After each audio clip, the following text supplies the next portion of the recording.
nation's 20th ranked team. Starting lineups for Pitt on the road at Maryland begins with James Robinson, the sophomore who is from Maryland. Played his high school basketball at the Matha Catholic right down the road, joined by Wright, Patterson, Young, and Zana. For the Maryland Terrapins, Seth Allen coming back from a fractured bone in his left foot. This is his third start. Des Wells, Evan Smotrich, Jake Lehman, and Shaq Clear. Carter Blackburn, Sean Barnum, their ESPN crew from College Park, Maryland. Jamie Dixon is in his 11th season. Says 1-5, this is the best passing team he's ever had. The native of Burbank, California, an efficient Pitt Panther basketball team. Mark Turgeon, third season head coach of the Maryland Terrapins, says no question about it.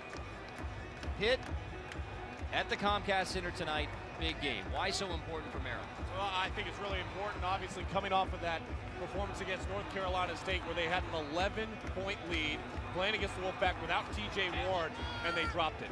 And they've got to get their confidence back, and part of getting your confidence back is protecting your home court. We've seen throughout the landscape of college basketball this year how difficult it is to win on the road. So it puts more importance as you, if you're a struggling team, to really make sure you put forth that effort and that concentration, especially against a ranked opponent like they have tonight against Pitt. First meeting between these two, January 6th in Pittsburgh. The Panthers won by 20. So a Maryland team who has lost 3 of its last 4, but all of those were on the road. So back at home against 20th ranked Pitt tonight. Jake Lehman opens up in the long 2. A good start, good execution. Opening possession, cut through, turn and face, and shoot the ball with confidence. Lamar Patterson on to James Robinson, the sophomore point guard from Maryland, and to Zana. How about the offensive performance by Pitt earlier this week against Clemson? So efficient when you look at the fact 24 in 7 made field goals came off of assists. But right now they got to worry about what they're doing at the defense. They've had 2 easy possessions and clean looks for Maryland. Smotrich makes it 4-0. Zana fights through on the other end. Pitt's reputation as a team has been based on toughness, defending the basketball, sharing the basketball, and the toughness and defense comes at this end of the floor. They rebound the basketball as well as anybody in the country. And how about the sharing the basketball, especially this year for Pitt? And there's an offensive foul. It's on Shaq Clear, the foul-prone big man for the Terps. Now, he struggled early in the season against Pitt with 4 rebounds, 4 points. They only played 6 minutes in their loss against North Carolina State. They need him to be a presence underneath. This is a very perimeter-oriented Maryland team. Stolen away. Here's Des Wells in the open floor. Wells dunks it down around James Robinson. You don't get very many opportunities against Pitt to get a steal and a run out. Maryland got one, and they're able to convert.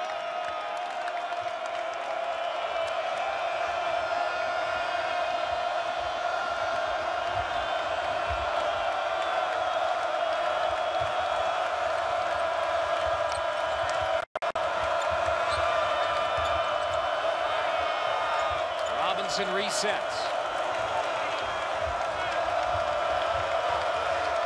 Lamar Patterson on the wing, off the screen from Young. 9 to shoot. Patterson back to Robinson. James Robinson. Patterson, late clock. Maryland on the run again. Young strips it. Going to be a tie-up. Possession arrow gives it right back to Pitt. Well, we mentioned it, assist-to-turnover ratio, one of the best in college basketball when you think about Pitt. The run out and the flush in the open floor for Des Wells, and that's where he starts to gain his confidence. You know, when he gets out early in transition, all of a sudden he starts making shots, playing better defense. He really has to be a scorer for this Maryland team. Offensive foul called on Patterson, and that's Des Wells drawing the charge on Patterson. You see the energy level of this building. The students are finally back in session, all moving back onto campus this weekend. Brings life into the building. They're 7-2 at home this year, Maryland. Those two home losses to Oregon State and Boston U when the Terriers shot the lights out during the non-conference. Lehman. 5 for Jake Lehman and a 9-2 start for Maryland. You mentioned their struggles in the last 4 games. A big part of that has been Lehman shooting just 14% from the three-point line during that stretch. Robinson gets Seth Allen in the air for his first personal. What a great start for Maryland at the offensive end of the floor, keeping it simple. They bring the double team, you rotate behind the basketball, and Lehman squares it up and knocks it in. So Lehman, who kind of leads the charge for Maryland, shooting well at home and struggling on the road. 5 early points for the sophomore. It's James Robinson at the line now. Just a typical Wednesday night for James Robinson against Clemson. 8 assists, 0 turnovers. He leads the nation in assist to turnover ratio. Yeah, and you put that with the fact that he had 8 rebounds and 14 points. I mean, near triple-double. This young man is sensational in valuing the basketball and being unselfish with it. He knows how to get guys organized in the offensive half-court sets and finds them and puts them in a situation to be successful.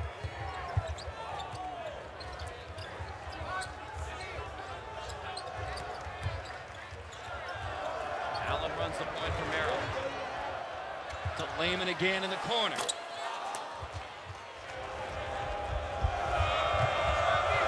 Robinson pushes.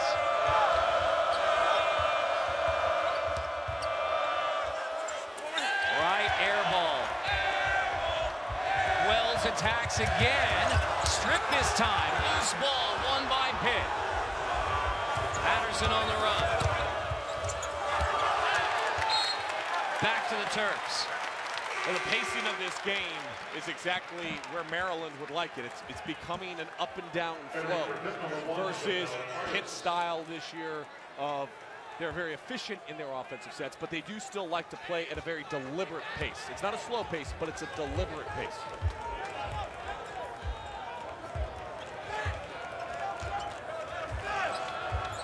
So Allen brings it up again. This is Shaq clear. Wells tries. A long 2. Foot on the line, but the long 2 goes for Des Wells.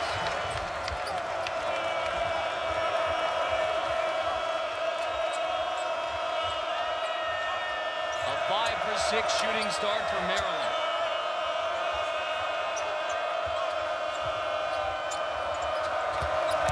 Robinson attacks. Patterson misses the runner. Terps run again. Those are shots that Patterson has made all season long.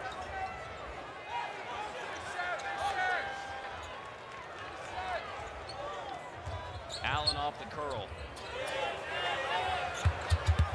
Evans Smockridge. Patterson boards and eyes up into the front court to find Cam Wright. Maybe one of the most underrated aspects of Patterson's game is his ability to pass.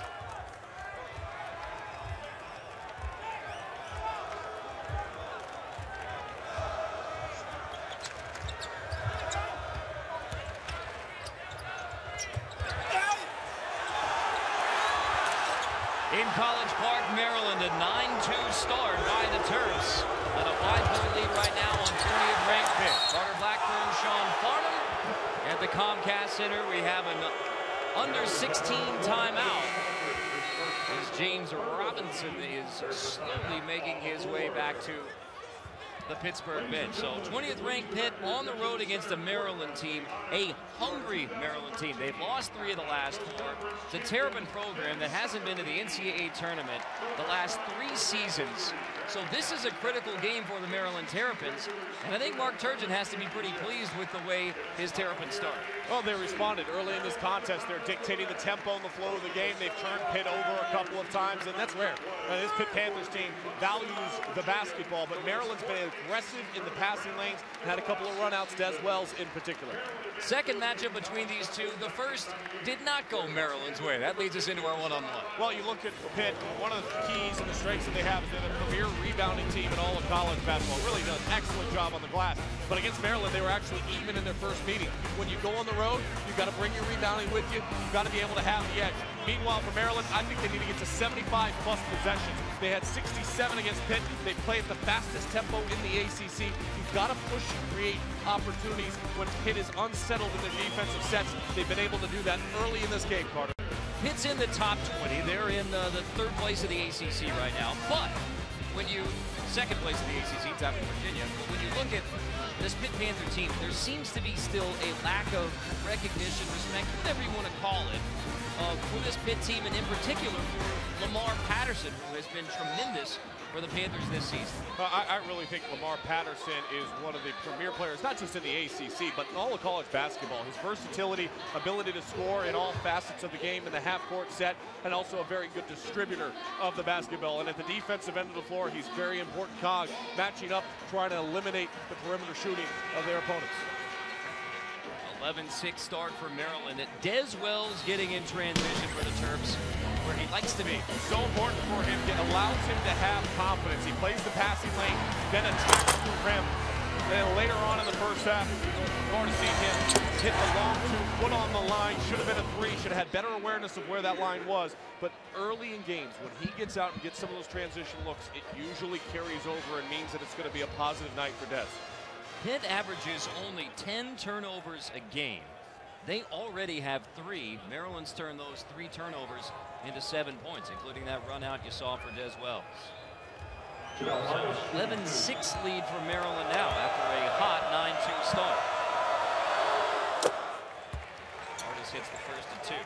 So in this ACC, now 15 teams, you hear the top 10 with Pitt right now at 5-1.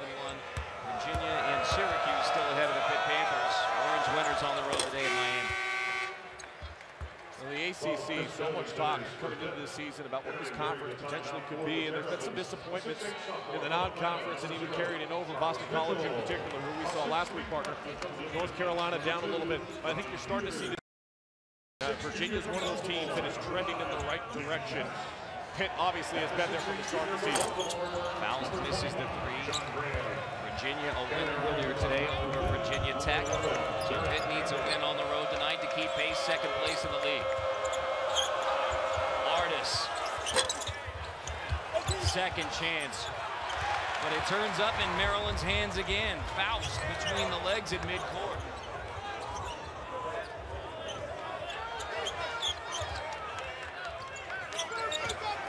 Mitchell, his first post touch. 18 rebound game on Monday at NC State. Pitt loses it again. So the Panthers, who have been so poised and so efficient, fumbling in the first 6 minutes here at College Park. It's life on the road in college basketball this season. We see it across the country, teams struggling away from the friendly confines of their home court. 4 turnovers for Pittsburgh. Faust. Lehman fights for the board. Last touch by Pitt. Maryland keeps it. This will be their 3rd opportunity here.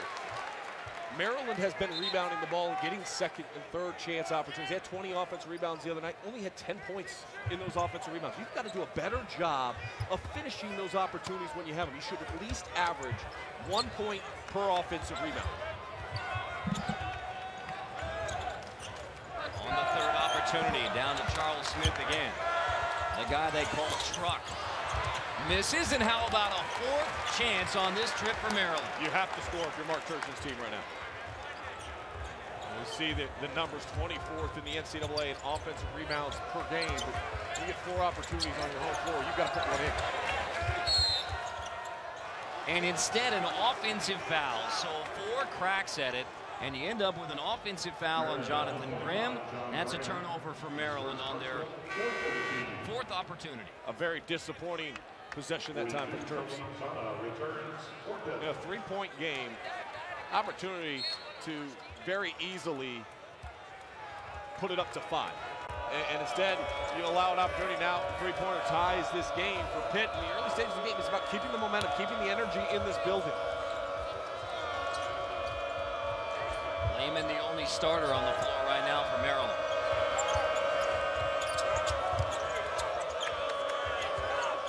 Cameron Wright into the paint. Second chance for Pitt. Artist blocked from behind. Tie up. That'll send it to the Terps. Journey to the tourney, 7 o'clock Eastern, Michigan versus Michigan State. This is the beginning of a tough stretch for the Spartans. 3 in the next 5 against ranked opponents. Well, and no Dawson, no Payne in the inside for Sparty, and that should open up things for Nick Stauskas, who is playing at an elite level right now for Michigan. Nick Stauskas can take you down from the outside, knock down a three-point shot, or drive the lane. The versatility and growth in Nick Stauskas' game, in my mind, he should be on the midseason Wooden Award watch list, and I think he'll probably be added the next time when it gets whittled down to 15. And no fear in taking the big shot. Nice look underneath from Roddy Peters. Mitchell finishes it off. That's Peters, who has been struggling. He's played just 18 minutes in the last 2 games.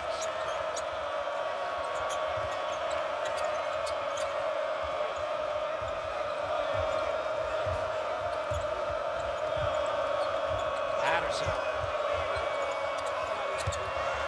Artis. Long 2 goes down.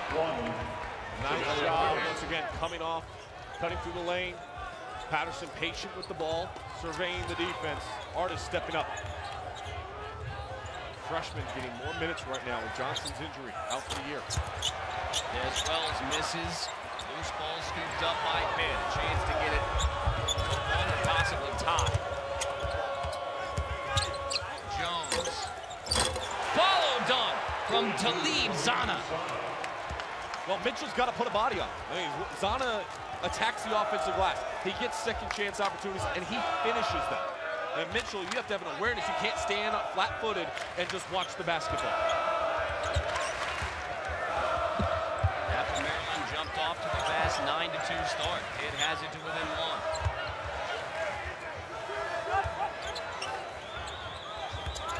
Another Terrapin turnover. 8 to shoot. Peters, 4 seconds on the shot clock. Ugly. Artist rebounds. Patterson ahead. Zana again. This time it's blocked by Mitchell. Maryland hangs on to the lead.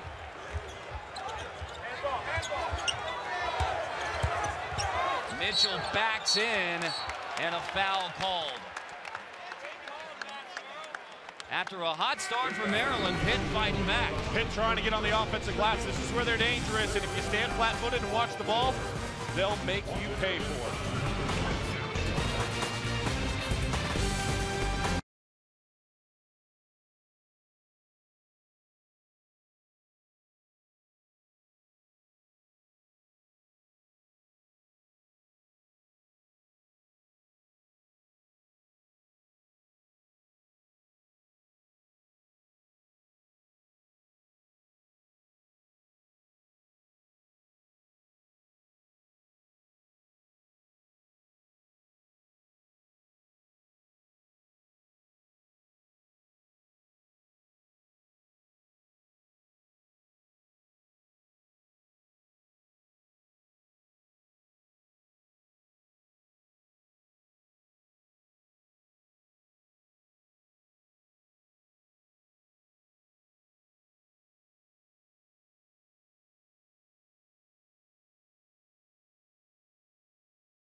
game day shoot-around today at James Robinson's alma mater, DeMatha Catholic High School, just down the road here in Maryland. And we got a chance to go there and watch him and take in some of the history of tremendous basketball at DeMatha Catholic. Adrian Dantley, of course, everybody knows what he was able to. Danny Ferry, not only as a player, but now in the front office, continues to. Mike Gray, he really associates himself with DeMatha. I mean, those days and now in his coaching. And then this guy from a year ago, Victor Oladipo, he was a late add to the Wooden Watch list last year. And then Jeremy Grant has been so big for the Cuse. Rebounding, attacking, and then James Robinson, his stellar play in high school where he was 120-2, has now carried over. He led the Big East a year ago in assist-to-turnover ratio. He leads the ACC this year. Of course, not only the ACC, but the NCAA. Ask James Robinson, all right, of the guys who came before you at DeMatha, who did you really admire?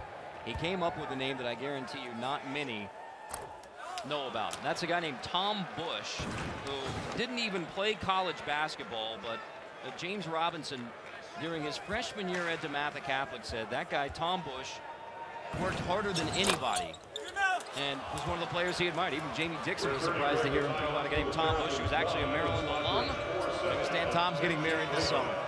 He didn't even play college basketball. I'm sure he's watching the game. Congratulations on the pending nuptials. Carter Blackburn, Sean Farnham back from College Park, Maryland. Hot start for the Terps, and they lead 20th ranked Pitt only by 1. Really cold start for Pitt, uncharacteristically cold. 28% shooting, 6 turnovers already. You mentioned they only averaged 10 a game. Lehman misses the runner, but another offensive rebound for Maryland. In that instance right there, you've got Des Wells on the weak side. Skip the ball up over the top. Get a quick shot off that offensive rebound. A lot of dribbling right now in the half-court set for Maryland. Smartwood's thought about the 3, and then buries it. Well, he had the right thought from the get-go. What I love about the shot, though, his footwork wasn't set on the original catch. He gathered himself and then went up. Zana fouled on the post. You're going to watch go back his way. Go ahead. Here he is right here. You see him. His footwork, not necessarily underneath him. A little step off of the defensive player. Creates a gap in space. Able to elevate and finish. It's so important. Your foundation has to be exactly right. And a good job by Smotrich to realize, even though it looked like his feet were there, they were separated. He was a little bit off balance. Gather yourself. Get yourself in that right shooting mentality. You hear about the jab step. It looked like a jab stride from Smotrich. Well, that was because his body weight was leaning forward. It's all about gathering and balance. You know that. It's like working with me. Hardest answer for the 2. Gathering and balancing part. Balance is what we strive for. Allen pull up. Off the face of Zana and out of bounds. That is going to stay Maryland basketball. That's a tough way to lose it out of bounds. How many times, though, have we been able to see in the early stages of this game Maryland get 3rd, 4th, 5th opportunities in their half-court set to score? We said in the one-on-one it was very important for Pitt to shore up their glass and bring their rebounding on the road. Right now they've allowed too many opportunities for Maryland in the half-court set. 4 offensive rebounds for the Terrapins. Wells with a good look off the hands of Shaq Clear. You know, Shaq Clear right there is thinking ahead. He's trying to make the next play before he makes the first one. The first play is always the catch.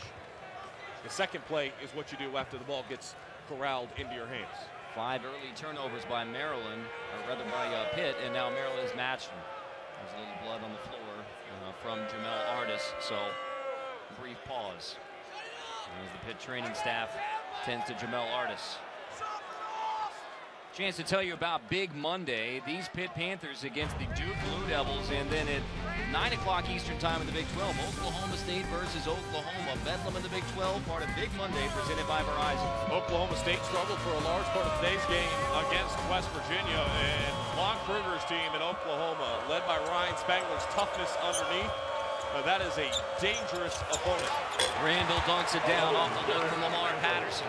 Even at 16. Patterson hasn't shot the ball well in the early stages, but he has assisted now 3 times already in the early stages of this game. An excellent job there finding his teammate. 3 assists for Patterson. He's top 5 in the ACC scoring and assists. Shaq clear. Right at the rim. Pitt gets it back. You can see the great vision. Here comes the screen up top. So we have this roll right there. As he comes over, you just whip it right in. Easy to finish. Defense a little bit slow in its rotations, and Patterson will pick you apart.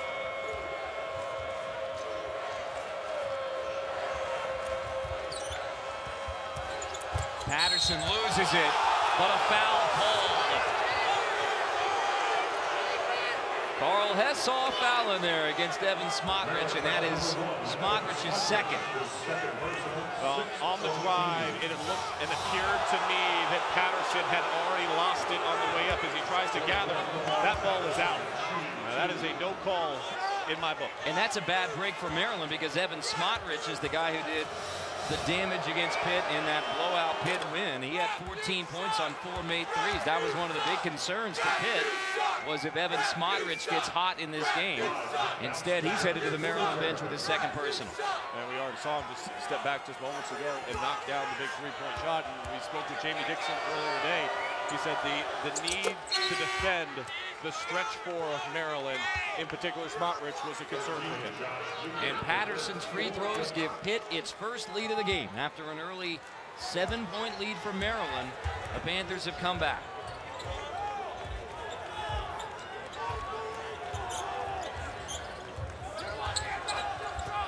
Lehman off the curl.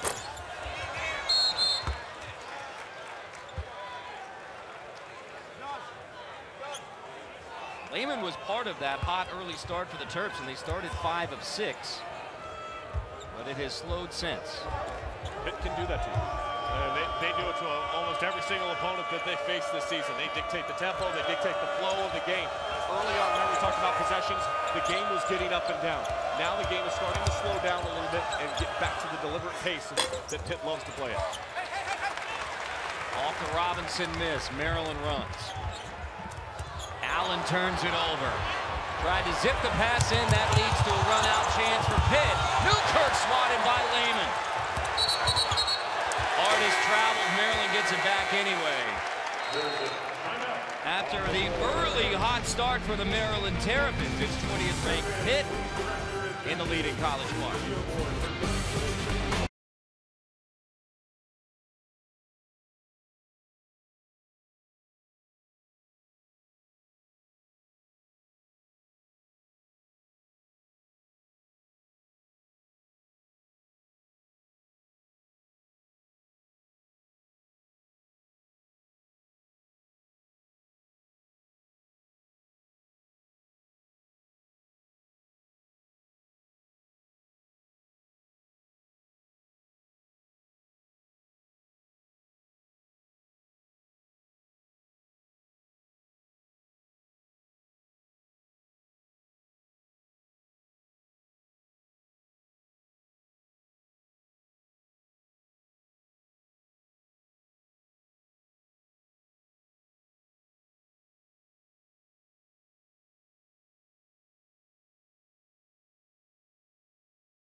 Max Bredos here with a studio update. Wisconsin looking to avoid a fourth straight loss, taking on Purdue. Ben Brust, no Josh Gasser. Back to Brust. Wisconsin up 12 under 9 minutes to go. West Lafayette. And a reminder on ESPN, the big game from the Big Ten. There's always a big one. And this tonight, no exception, as the Spartans host the Wolverines. The particulars are getting ready. Again, that game, top of the hour on ESPN. From College Park, Maryland, this is the ACC on ESPN. The Pitt Panthers' first year in the ACC, Maryland's last year in the ACC. They're off the Big Ten.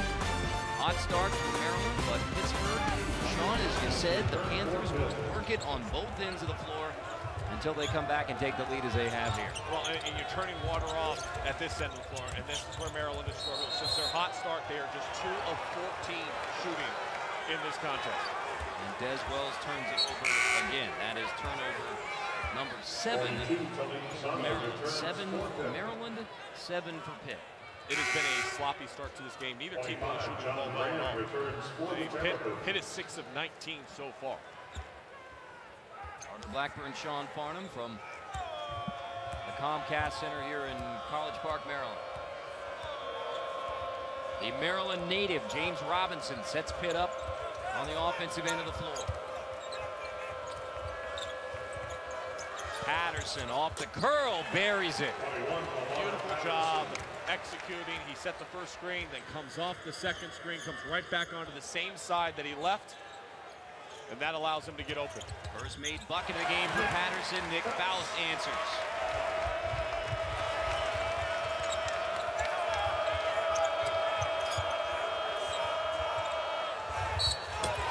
Patterson fouled on the three-point shot. Faust fouls Patterson. Back-to-back possessions. When you're on the road, you need your best players to step up and start making some plays. Patterson comes off the screen up top, and he swings his legs out in front, and that's what caused the contact, and that's what upset Mark Turgeon. Well, that's 2 you could understand that he would be upset about. But Patterson now to the line for 3 after fouls called for that foul. You see Coach Turgeon, then he stuck his legs out. Patterson now makes Pitt 8 for 8 from the free throw line. Lamar Patterson, the 5th-year senior, top 5 of the ACC in both scoring and assists. And yet, just like for this Pitt basketball team, there may not be enough recognition for Lamar Patterson. Well, his game has continued to improve as the season has progressed. And look at his averages in conference play, averaging almost 19 points per game. So his scoring average is increasing as you go to the conference play. Usually you start to see teams that are understanding. It benefits from being in a new conference where teams maybe aren't as familiar with your style of play. Charles Mitchell inside. We know about the terrific freshmen, and they are terrific, maybe getting better as we head towards February, but a 5th-year senior, Lamar Patterson. And then Faust, 90 feet away from the basket, fouls again. Faust's second. Both Faust and Smotrich have 2. We'll send Robinson to the free throw line, and this young man, he executes so crisply in all aspects. 86% on the season from the free throw line. He touched on his assist to turnover ratio. I mean, you just think about his numbers in conference play.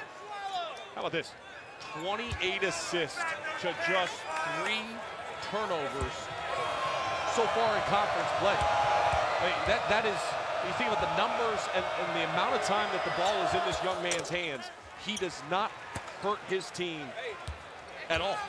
When you ask Jamie Dixon, when did you know James Robinson was going to be like this? He says basically when I first laid eyes on him when he was in high school at DeMatha Catholic. By his senior year at DeMatha, he was running the team, running practices, and he has continued that with Pitt. His career now, freshman and sophomore seasons, 3.5 assists to 1 turnover. That's going Big East last year, ACC this year. Remarkable also when you look at this season as a point guard. Only 1 time has he had more than 1 turnover in a game. Say that again. Only 1 time this season He has had more than one turnover in a game. It was the first game of the year. That's worth repeating. Charles Mitchell earns a trip to the free throw line. You saw a moment ago, Maryland doesn't have a free throw make yet in the game. So the sophomore, who is all of 35% from the free throw line, hits the first, right on cue. You mentioned his great work on the glass. 18 rebounds, 9 offensive, 9 defensive against North Carolina State. He's got to be able to assert himself on a team that lacks interior presence. You've got to be able to finish the opportunities you have. And an excellent job stepping up to the free throw line and knocking them both down. 35% free throw shooter, and he gets them both.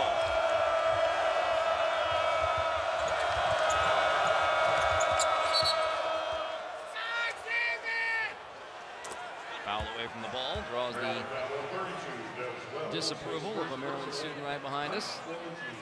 That's on Wells, his first.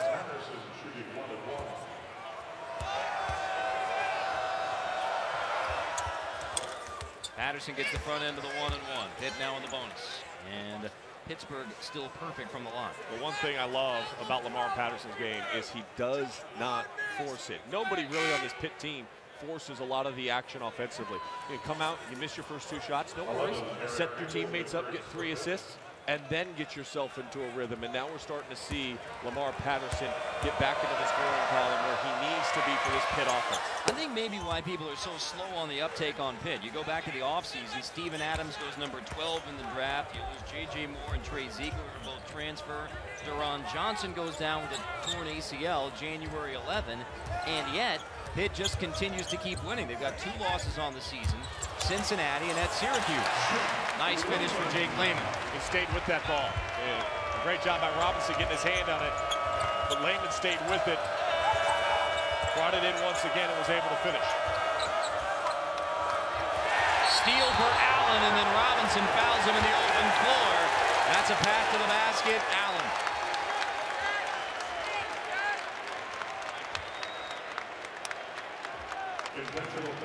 Defensively, plays the passing lane, gets in front of it, and when you grab a player that has an open lane going to the rim, you get to shoot your free throws with no one standing around you. Intentional. Allen gets the first.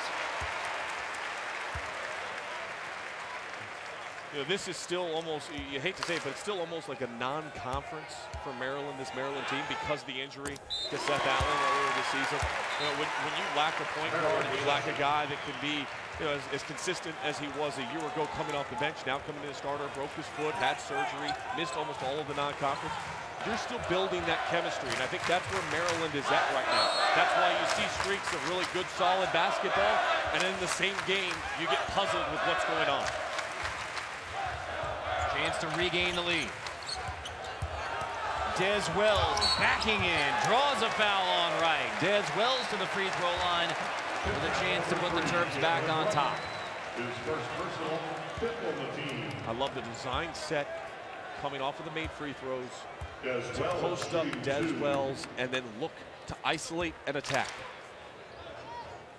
Wells, the Raleigh, North Carolina native, spent his freshman year at Xavier. Kicked out of school at Xavier. He won an NCAA appeal to be eligible last season. Well, this is where Des Wells excels, is getting to the free throw line. 29 attempts in the last 3 games. You sometimes, when your team is struggling and you're relying so much on your perimeter shot, you have to manufacture offense, manufacture points. A great way of doing that is drawing contact and getting to the free throw line. 6 straight for the Terps to regain the lead.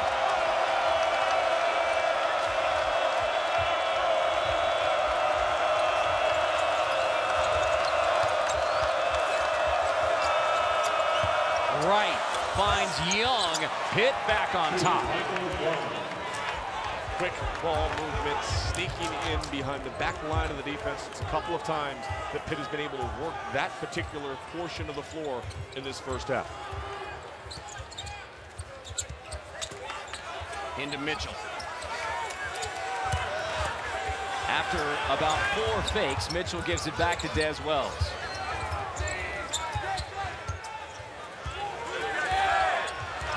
Eight to shoot. Peters attacks. Loses it out of bounds off of Pitt, but 4 seconds on the shot clock.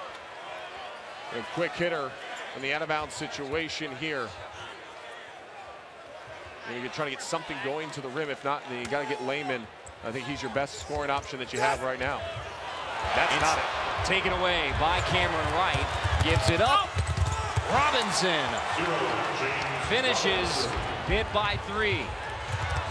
Wells attacks on the other end. And now Pitt runs again. Patterson right at Lehman. Pitt in transition to build a 5-point lead after Maryland gained the advantage. 30-second timeout. Pitt by 5.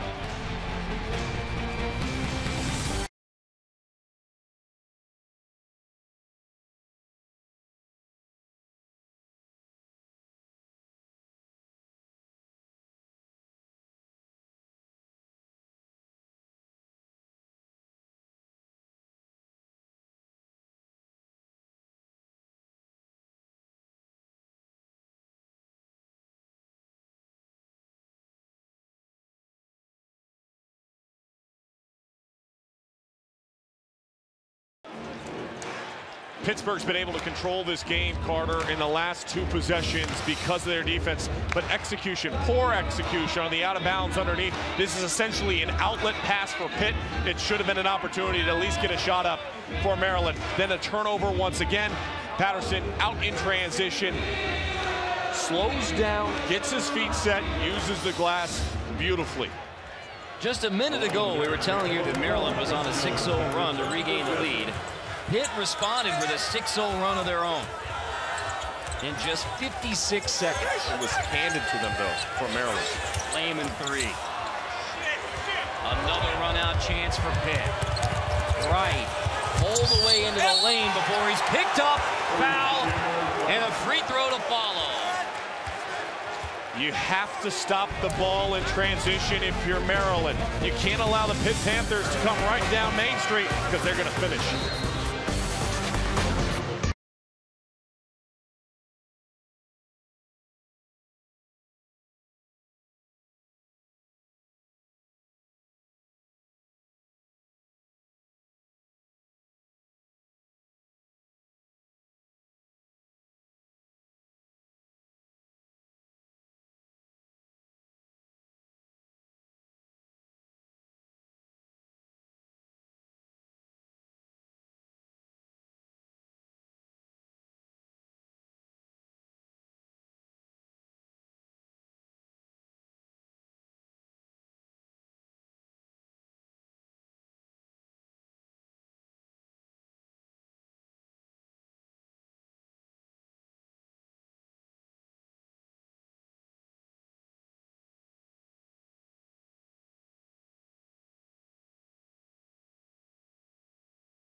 I'm Max Bredos. Coming up on the Land Rover halftime report. Syracuse still one of 3 unbeatens in college basketball. Barely. Highlights from their close call down in South Florida. And Coach K does something that only one other man has done in Division I. Join me, Andy Katz, Miles Simon. But now back to Maryland, Carter and Sean.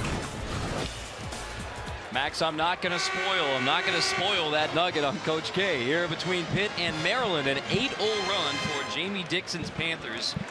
to take their largest lead on the road at Maryland. Well, they're 5 for their last 5, and you see the 8-0 run. They've done an excellent job getting to the free throw line. Patterson has really started to assert himself. You see 7 of those 13 made free throws have been by him, and they're at the free throw line once again. Wright finishes off the three-point play. It's another transition bucket, 3 more in transition for the Pitt Panthers. And the Pitt Panthers started this game as 2 of 7, 28%. They're now up to 46% shooting in this game. Offensive foul called on Charles Mitchell.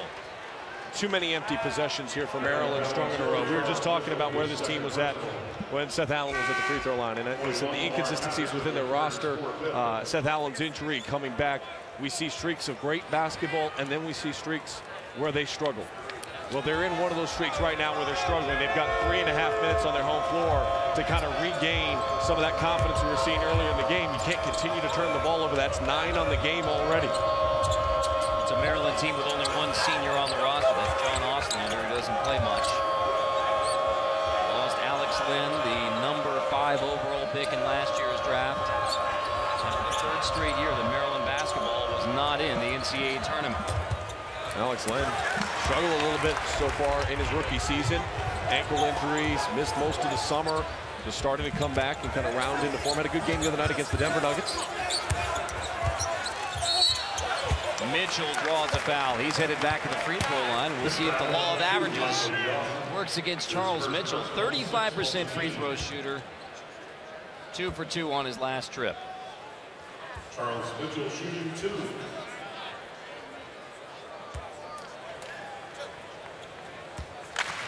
Fouls on Michael Young is first.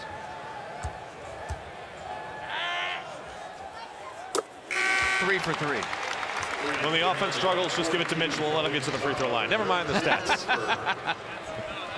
You know, he's got such great hands. That's the one thing that really stands out when you watch film on this young man. He's got great hands. He was efficient in limited minutes a season ago, averaging about 6 points per game and just under 16 minutes per contest. And this year hasn't been able to really expand on that role. Off the free throw miss, Evan Smotrich fouls, and that is his 3rd. So Smotrich comes back in with 2 personals and quickly gets number 3 and right back to the bench. And Mark Turgeon has just got to scratch his head. The last thing you can afford to have happen with 2:52 left to go on the clock. There's you put Evan back in the game. Evan, you've got to make sure you play smart. It is not smart to foul on a step-in rebound situation. It's a free throw! So Smotrich right back to the bench. Jake Lehman takes his place on the floor for Maryland, but that cuts down on the Terrapin rotation. Smotrich has 3. Nick Faust has 2 personals. He's still on the Maryland bench. And Pitt still hasn't missed a free throw. Now 16 for 16 from the free throw line in the first half. Art is doing a nice job. He's got 8 points already in this game, bouncing back where he failed to make a field goal in the 18 minutes he played against Clemson. And it's not just his scoring, he's also rebounding the basketball. It's been a very good game. Allen to Mitchell.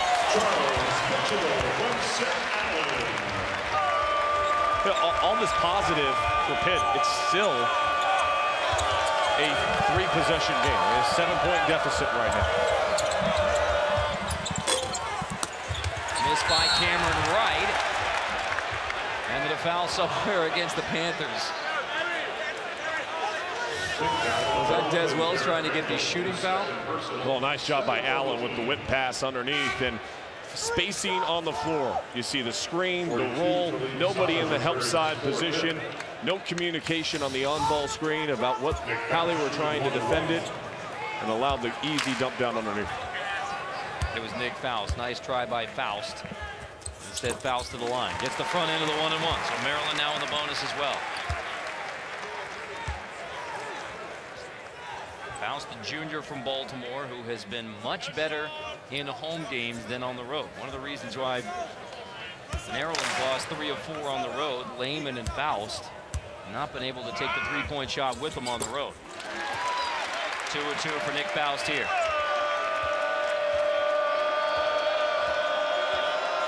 Terps show pressure.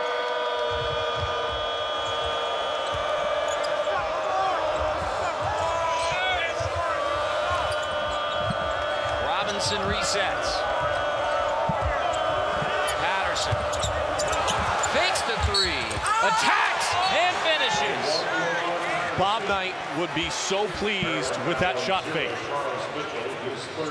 Illustrated the other night with Reese Davis and that bit. Look, elevate the defense, get them extend up, put their arms up, and then look to attack. You can choose either way, as Coach Knight showed you the other night on Thursday. And a nice job by Patterson.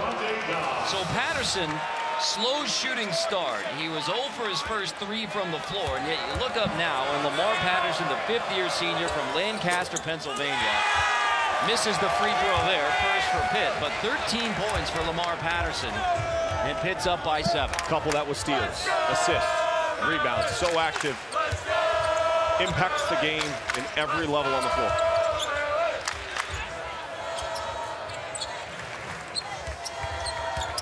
Allen attacks, right to the rim, gets past James Robinson.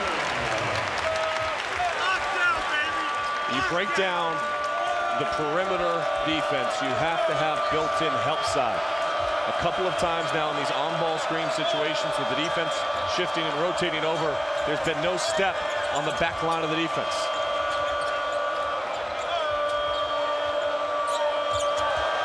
Lehman comes up with a steal. Lehman gives it up to Fouls for the alley-oop dunk. Maryland within 3 again.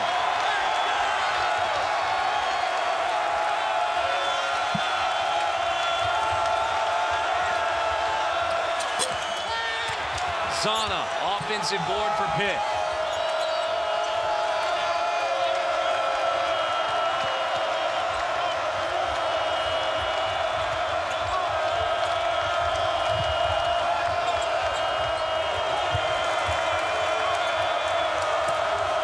Zana.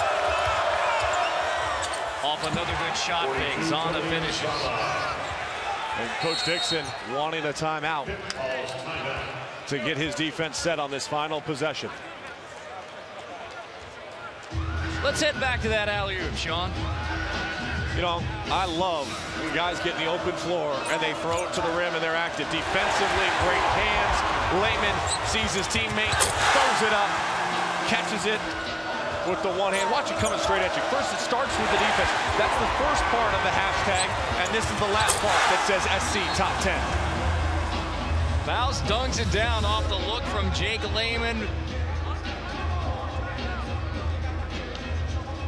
Beautiful pass on that alley-oop from Jake Lehman. Tonight on ESPNU, 2 top 10 teams on the road. Kansas in Fort Worth in Big 12 play against TCU.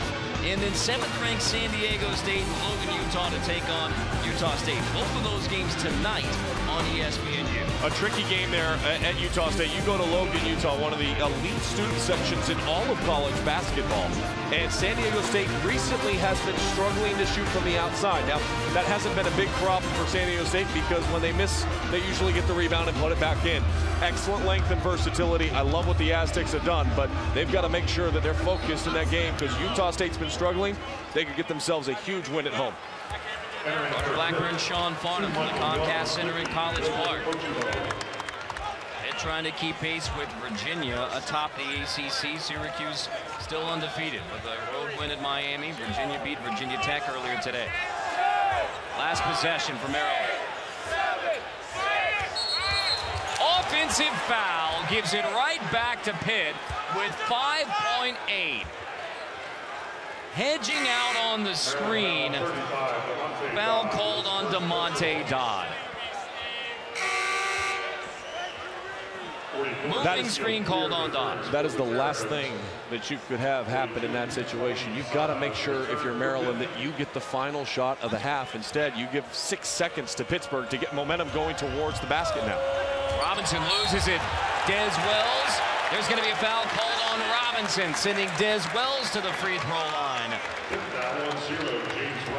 So 2 things you can't do at the end of the half. Offensive foul on a screen on Dodd, and then turn it over and commit a foul there by Robinson, sending Wells to the free throw line. His first turnover of the game. So that means he's done for the rest of the game. He'd not have another turnover the rest of the game. But, you know, ill-advised on both parts. Both teams. Neither one wants to take the last shot in the game. On here here for Wells. Misses the front end, so Pitt has another chance at the last shot. Patterson. Pittsburgh takes a 5-point lead to the half against Maryland. Lamar Patterson, the fifth-year senior from Lancaster, 7 points from the free throw line, 13 in the half to go along with 3 assists. And after a hot Maryland start, it's Pitt with the lead at halftime here in College Park. Now we send you to Max, Miles, and Andy. Land Rover halftime report. Thank you, Carter. Sean, this is the Land Rover halftime report. It's been a busy day in the ACC. 18-0 Syracuse with a winner escape down to Miami. They got off to a big lead, 26-8, guys, but Miami battled back. And Miami played them very well when they had their game up in Syracuse. Yeah, and it took late runs in both matchups for Hughes to pull off the win. Tyler Ennis, not big scoring load for him, but he did come up big late. And in both those games, Miami was able to control the tempo until the end, when Syracuse really started to dominate. And there's Trevor Cooney bearing it. 15-3 run to end the game. They improved to 19-0. All right. Duke, after losing 2 of 3, look for a 4th straight win. Welcoming Florida State to Cameron Indoor. We're talking about Coach K. We'll talk about him here shortly, but first, Jabari Parker. Well, Jabari Parker, not a great day from the field, 3 for 13, but what he has been doing as of late in the last 3 games, including today, is getting to the foul line a ton, 8 for 9 from the line. Also boards, 14 rebounds, 10 on the offensive backboard. Rodney Hood was feeling under the weather. They wouldn't really need him as Duke wins big. They've won 28 straight at home. And with the win, Coach K joins Jim Boeheim as the only 2 coaches in NCAA men's Division I basketball history to win 900 games at one school. By the way, next Saturday night, Boeheim and second-ranked Syracuse host Coach K and number 18 Duke, 6:30 Eastern on ESPN. Also on the Watch ESPN app. College Game Day will be there. Let's talk about the ACC race, guys. Miles Simon, Andy Katz joining me here.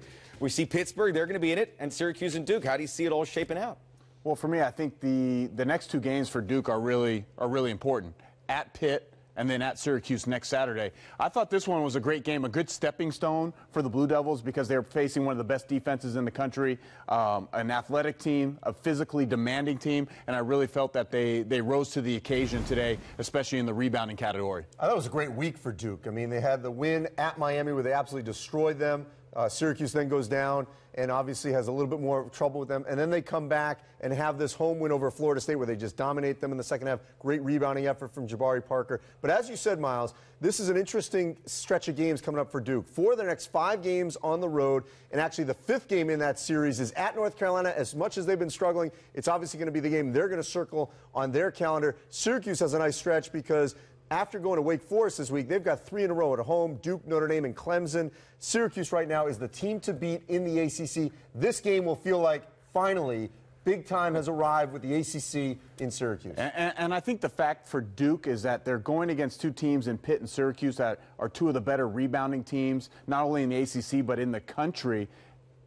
That's been the biggest question mark for Duke because they play undersized. Is a guy like Marshall Plumlee, who's been giving them good minutes of late, 7 offensive rebounds. They didn't have any on the defensive end, but is he going to be able to battle down low and give them, double-figure minutes and quality time off the bench? And one last quick point here. This week will be about Duke experiencing the Big East. I mean, everyone compared about Big East ACC. Now Duke's going to get a taste of what it's like to go in a Big East arena Monday and Saturday, Pitt and Syracuse. The toughness factor will be huge for Duke. And Syracuse Pitt right now making things look easy in the ACC. The traditionalists, I'm sure, would like to see Duke to show them what it's all about. Much more highlights ahead, including the Florida Gators. We also have Oklahoma State in action. And how about a live look-in? It's tipped off over on ESPN. Top 2 teams in the Big Ten. It's going to be a big night in East Lansing.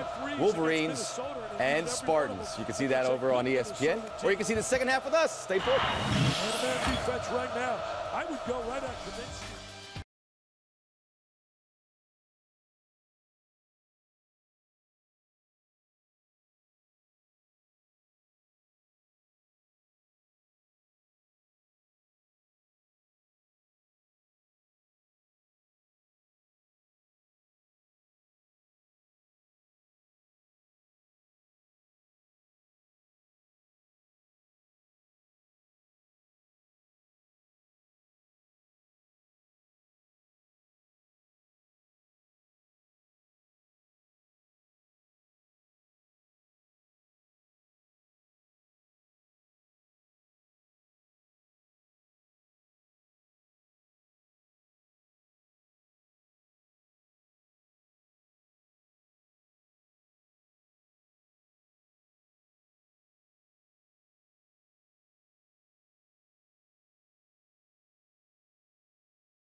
You're watching the Land Rover Halftime Report.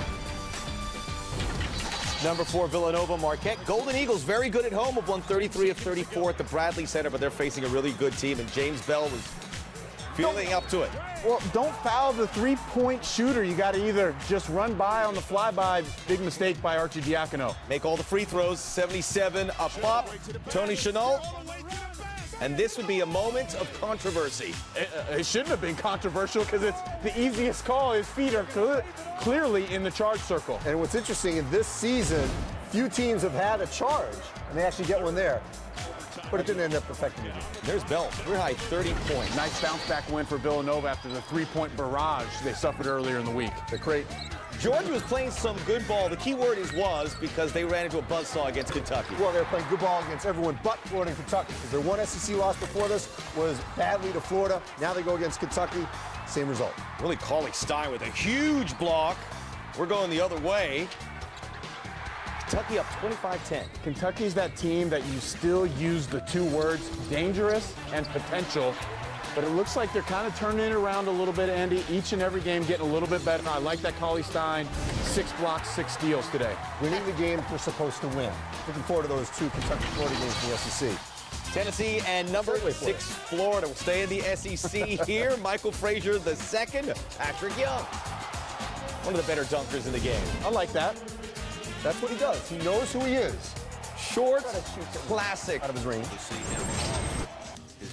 Tiger Woods has failed to make the cut at the Farmers Insurance Open. Shot a third-round 79 at Torrey Pines to match his worst score on American soil. Woods missed the 54-hole cut for the first time in his career. He had the Stanford shirt on. Should have put on an Arizona Nike shirt. I should have known. That's what you shoot. I haven't picked up a golf club in so long. I'm looking forward to spring. The new Sports Center app, everything you need at your fingertips. All the scores, all the news. All you have to do is go *SC to download. This halftime report is presented by Land Rover. Above and beyond.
This halftime report is presented by Land Rover.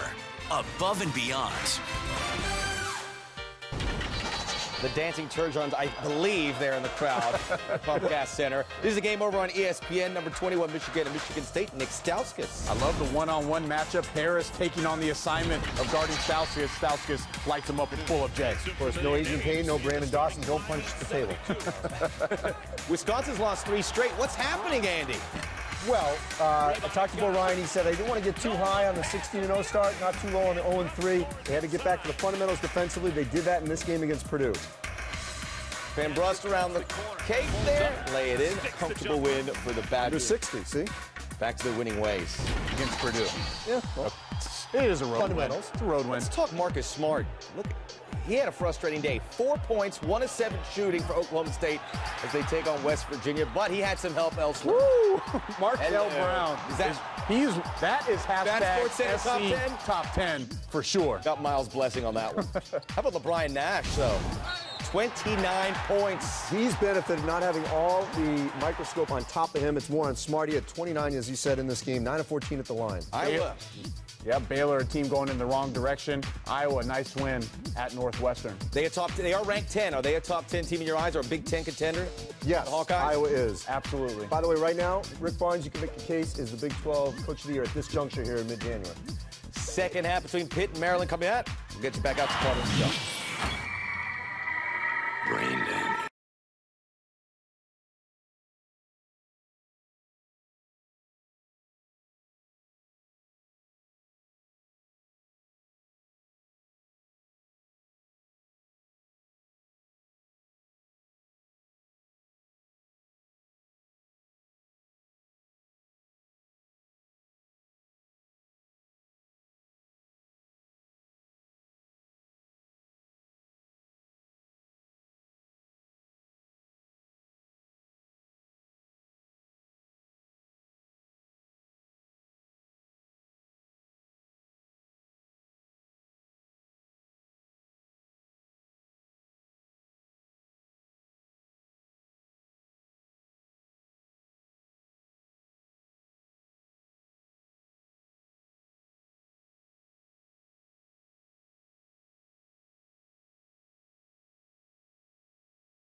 From College Park, Maryland, welcome back to the ACC on ESPN. Second meeting of the year between the Pitt Panthers and the Maryland Terrapins. After a hot start for Maryland, it is Pitt with a halftime lead, 42-37. Welcome back to the Comcast Center. Carter Blackburn, Sean Farnham. It has been back and forth, but Sean, as you told us from the get-go, Pitt efficient, and in our Farnham file, Lamar Patterson. Identifying Lamar Patterson, he's one of the elite players in all of the ACC. So as we go inside the file, we'll show you how he's able to score in the half-court set. He can spot up. He does an excellent job identifying on the drive and finding and rotating to open space. His teammates, as we touched on all game long so far, a very unselfish group. They'll find him. He'll knock down the perimeter shot. He's the best perimeter shooter on this roster. He'll also cut to the open area. Defense loses their focus, doesn't identify where he is. He looks to attack. Then on the on-ball screen situations, he'll read the defense. If you hesitate, he'll get by you and able to finish in the paint. Tonight, he's able to utilize screens. Here he is in the corner of the court. He's going to receive a screen from Robinson. He's going to settle right here in the middle of the paint. He's not going to cut all the way to the weak side block. Why? This is a designed double screen. Zana's going to come down, pick one more time. It's going to be Patterson curling up it and a wide open, uncontested shot.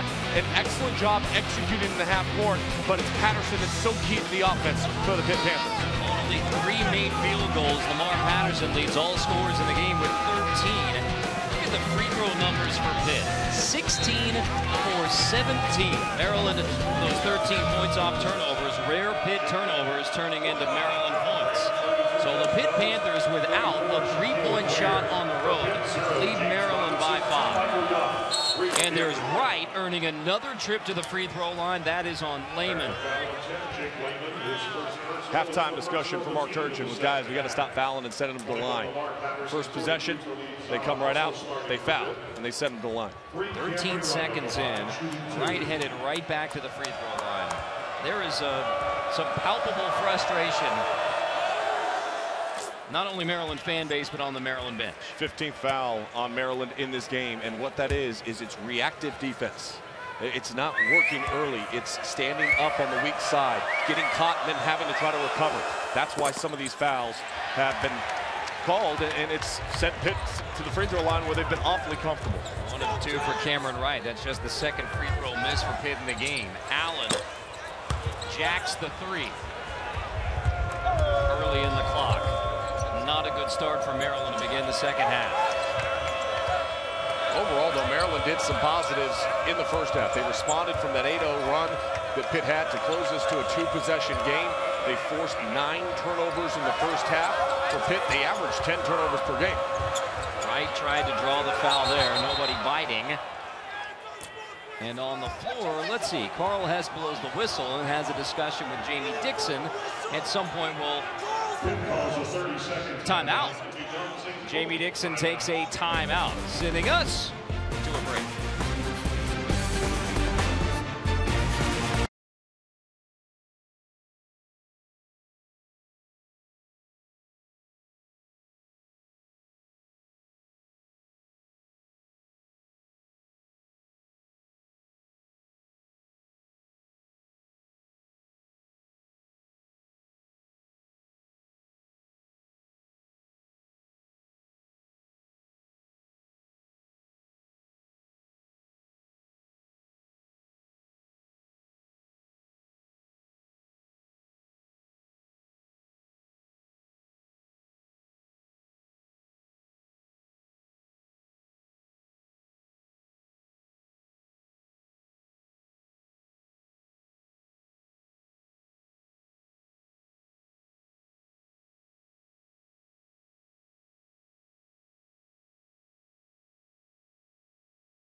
The Pitt Panthers, the 20th ranked team in the nation. They were picked 6th in the ACC preseason poll, and yet here we are in late January. Pitt is 17-2.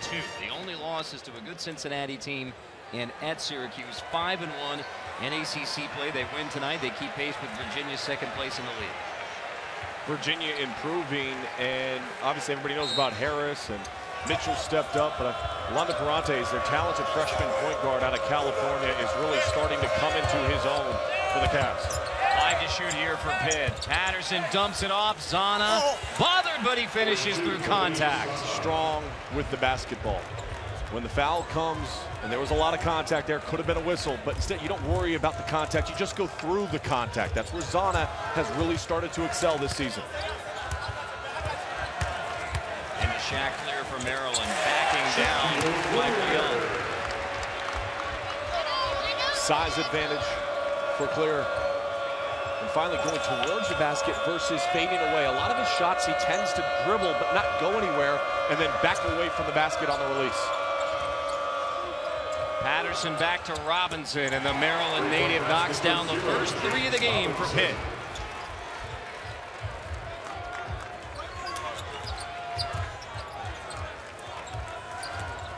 Equals the largest lead of the game for Pitt. Clear again, backing down again. This time draws 3 defenders and somehow finds Jonathan Graham big to big. That was great interior passing, big on big passing. You know, a lot of times those big fellas, they don't get the ball very often. Got to make the most of it when you can. You find your teammate when the defense comes and steps to you, and that's exactly what Clear was able to do.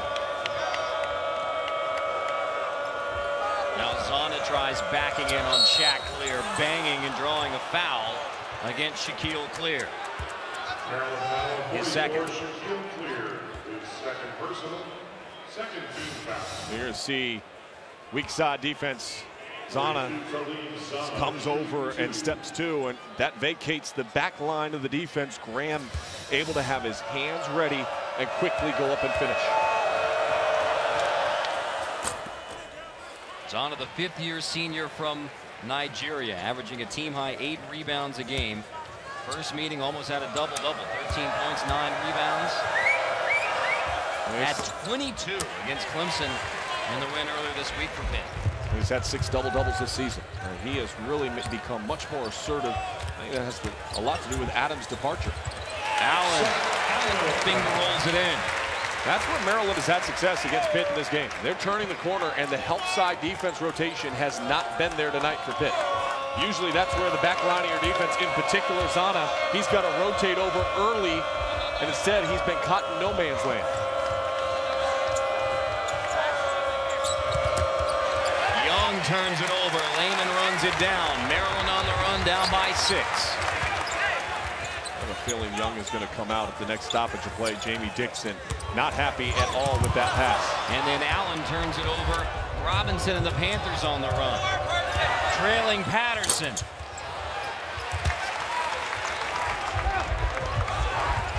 Allen runs the Terps. A mismatch underneath. Robinson is guarding Graham underneath, and they didn't recognize it right away. Allen splits, draws the foul on Cameron Wright, his second. And just as you predicted, Sean, Michael Young will be subbing out of the game for the Pitt Panthers. The freshman makes freshman mistakes. And Michael Young, an ill-advised pass, trying to force it, especially when you're on the road. Make the simple play. Don't try to force the ball into the teeth of the defense when everybody is collapsing and rotating over. Just like that, Patterson, run out, Robinson finishes it off. James Robinson. Did you notice how Robinson stutter-stepped right before he received the ball? He knew if he took a long step and tried to extend up, most likely would have been blocked, so it was a quicker release by staying lower on the ground and a little short arm. Very nice job. A veteran move by the sophomore. 6 assists in the game now for Lamar Patterson. You see why Jamie Dixon says 1-5. This is the best passing team he's had in 11 seasons as head coach at Pitt. Lehman down the baseline, turns it over. Zana there to pick it up.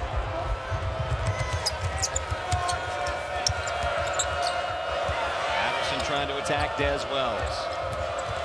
Turns the corner. Patterson through a lot of contact. Finishes without a whistle. First double-digit lead of the game for either side. It's Pitt by 10, 53-43 on Maryland.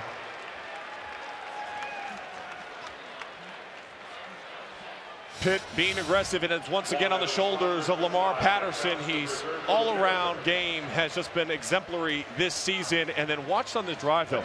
Really, it's poor communication by the defense. As Dodd goes back in, he actually picks off Wells, and that's what allowed the lane for Patterson to drive down. It's miscommunication in the on-ball screen situation, and we've seen it happen time and time again. You go all the way back to his freshman season, 2009-2010. Had to take a medical redshirt because of an ankle injury. So he is a fifth-year senior.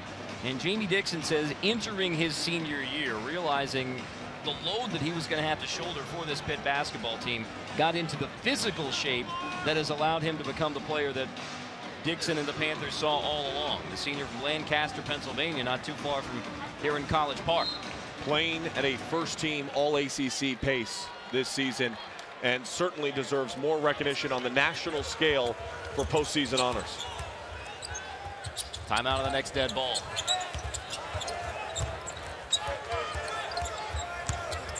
Wells draws a foul, count the bucket. So Des Wells a chance at a three-point play to try and get Maryland back into it. After Pitt goes up by double digits, Des Wells attacks. Maryland has been most successful attacking the rim, help side rotations, too slow, Carter. Maryland trying to stay in it.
No secret who has to be the all-around player and leader for the Pitt Panthers. It's Lamar Patterson, and early on he struggled offensively. He set the table for his teammates, and then he got going offensively, and in large part because of his ability to draw contact and get to the free throw line. Defensively, playing the passing lanes, he has been ultra-aggressive for this 8-point lead for the Pitt Panthers. He's got 15 points, 6 assists, and only 1 turnover with 3 steals, doing an excellent job. And you see the progression per year, Carter. That began, he had a redshirt his freshman year, so it's actually from his second year with the Pitt program, and then now for the 5th-year senior for Lamar Patterson with the St. Benedict's Prep in New Jersey. Des Wells finishes off a 3-point play, and it's Maryland hanging in there. 7-point lead for Pitt.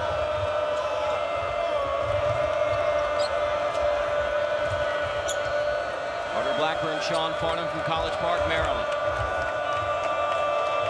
Here's Patterson. Waits on the screen from Zana. 10 to shoot. Patterson fouled and earns another trip to the free throw line for 2. On Sunday, doubleheader, NBA basketball, ABC, 1 o'clock. Tony Parker and the Spurs against the Heat back into Miami. Rematch of that NBA Finals from a year ago. And then Lakers-Knicks. Carmelo 62 the other night.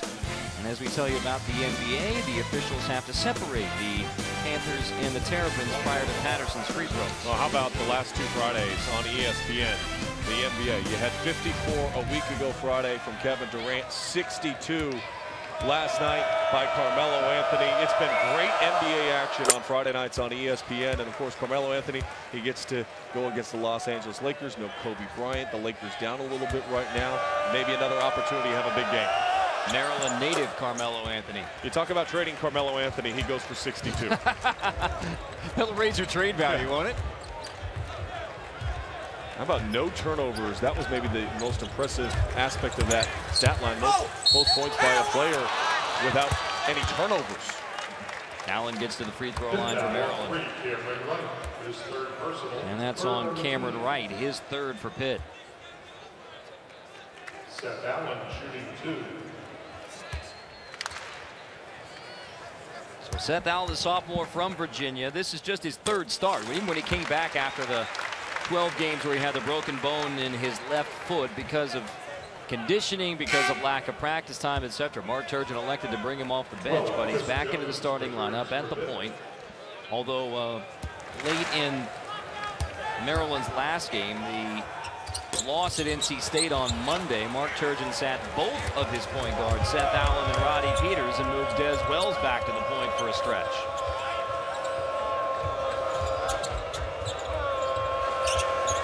Robinson. Fouls there for the rebound. Terps on the run. Fouls, attacks Patterson, but he traveled. Trying to do too much. Trying to go 1-on-5 instead of settling it, working your offense, having faith and trust in your teammates. 14 turnovers now for Maryland. I was going to go 1-on-1. I think you more accurately described it 1-on-5.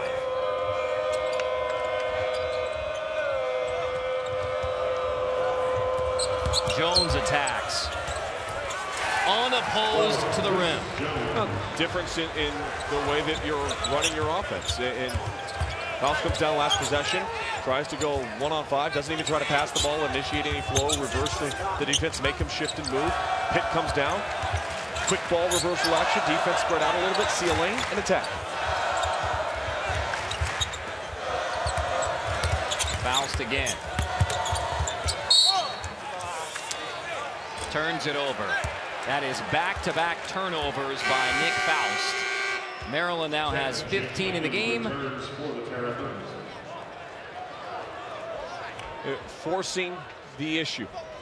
You have to be able to understand in the half-court set where you're going to be successful and where you're not. You drive baseline, if you don't have anything there, if you can complete that pass, that's fine. But when it hits the line like that, that just means you have no court awareness of where you're at. And a chance for Pitt to take its largest lead. Robinson, the DeMatha grad, the Maryland native, makes it a 12-point edge for the Panthers. Timeout Maryland. Turnovers on the offensive end. And wide open layups allowed to the Pitt Panthers on the defensive end. And that's how Pitt gets a 12-point lead. Mark Turgeon obviously very passionate right now because his team's not executing. Jamie Dixon very pleased. Back-to-back possessions where the Pitt Panthers have been able to get ball reversal and then immediately attack. There's no help side defense. There's no rotation. Zana with a nice job pinning and sealing underneath. They kept clear away from being able to rotate over and potentially block that shot, but it's just a good awareness. Fun reunion here in College Park tonight for 2 members of the Duke basketball team in the 1950s who went on to great things. Lefty Driesell and Dick Grote, who's here with the Pitt IMG Sports Network. Lefty Driesell said Dick Grote taught him the jump shot when they were teammates at Duke in the 1950s. They went into the College Basketball Hall of Fame together in 2007, and then Dick Grote after his all-ACC career at Duke, was a Major League Baseball All-Star, shortstop for the Pittsburgh Pirates, and the National League MVP in 1960. And Lefty Frizzell and Dick Grote got to spend some time visiting together and reminiscing tonight. College Basketball Hall of Famers. Well, another one in attendance as well. Tom McMillan just went in this year's class in Kansas City. Lehman off a good look from Allen. So timeout, and Maryland comes right out with a backdoor cut for Lehman for the dunk. It's a set design play. Space the floor, get ball reversal. Basketball is simple. Don't overcomplicate it by trying to do too much.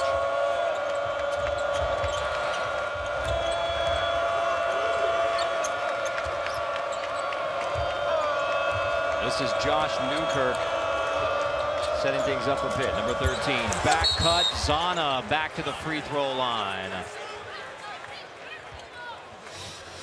And you watch, Lehman's got the ball right here. Watch what happens as the ball gets reversed and spreads out.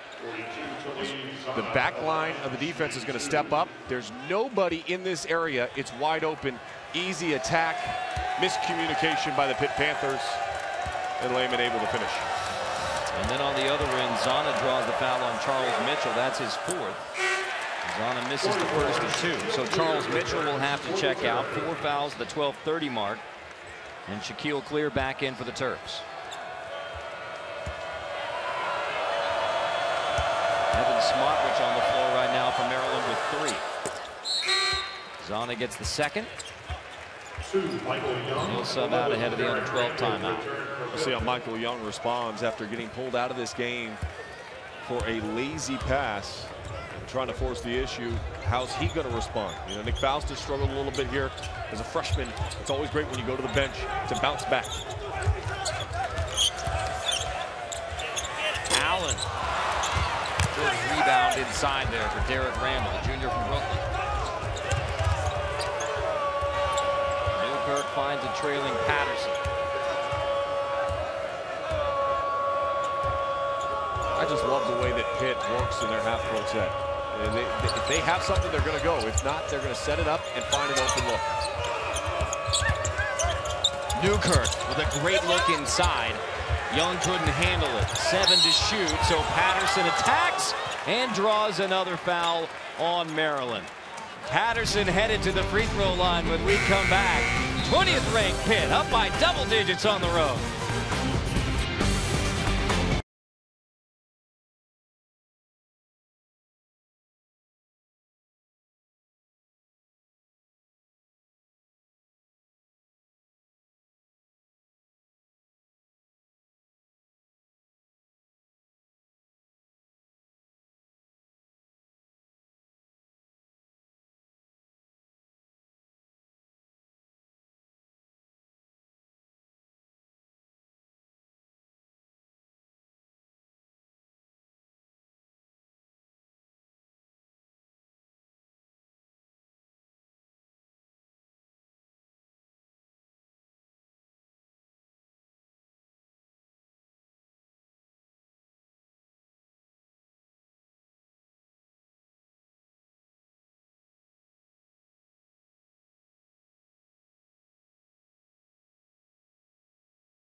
Update from East Lansing. Game currently airing on ESPN. Michigan started 4 for 4 since they've been 5 for 18, and the Spartans have taken control. Gary Harris finding Travis Trice for 3. They're up 7 under 4 to go.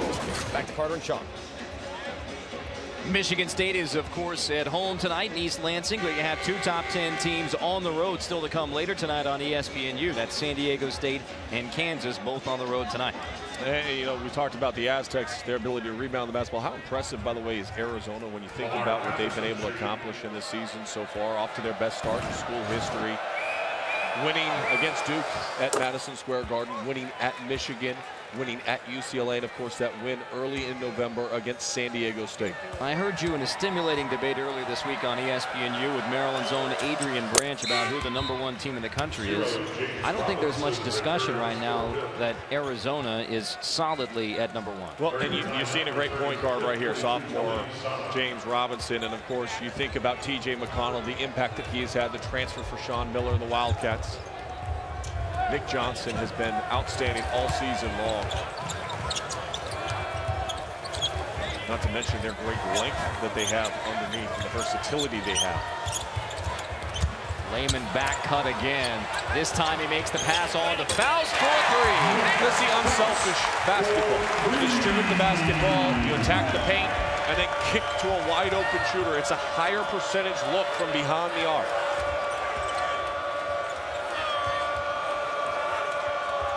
Maryland has cut it to 10 at home. It was a fast start for the Terps. They were up 9-2 to begin.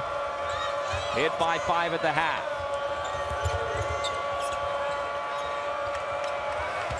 Ten to shoot.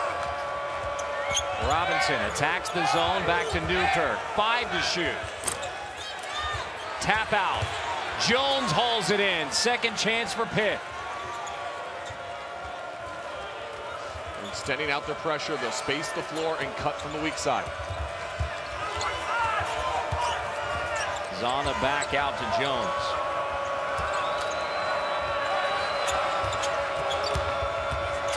Patterson not on the floor right now for Pitt. It's Robinson who takes the 2. Fight for the loose ball, won by Maryland. Layman on the run out, 1-on-2, and 1.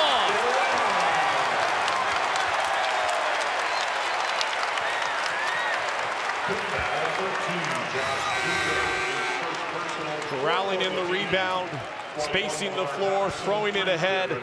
Layman able to finish off the glass. And this has kind of been the way this game has gone, Carter, is every time Pitt has taken the lead out, Maryland has made a run to get it close, but they've been yet able to climb over the top and take the lead. So how does Maryland break through, keeping it close on their home floor to coming back from double digits to beat Pitt? Well, they keep it clean at the offensive end. They share the ball. They don't try to go too much one-on-one. At this end of the floor, all it's about is rebounding the basketball. You can't allow to give second and third chance opportunities and allow straight line drives that we've seen. Maryland's last win, they came from double digits down to beat Notre Dame. Lamar Patterson finishes off there. Then Maryland goes on the road on Monday, has a double-digit lead against NC State, and the Wolfpack charges back to win that game on Mark Gottfried's 50th birthday. So last 2 games, they have either come back from a double-digit lead or surrendered a double-digit lead. Down by as many as 11 here in the second half against Pitt. Carter, almost every one of their made field goals in the second half have come in the paint. Too easy for Pitt to get close to the basket. Faust, long 3. And a rebound for Zana.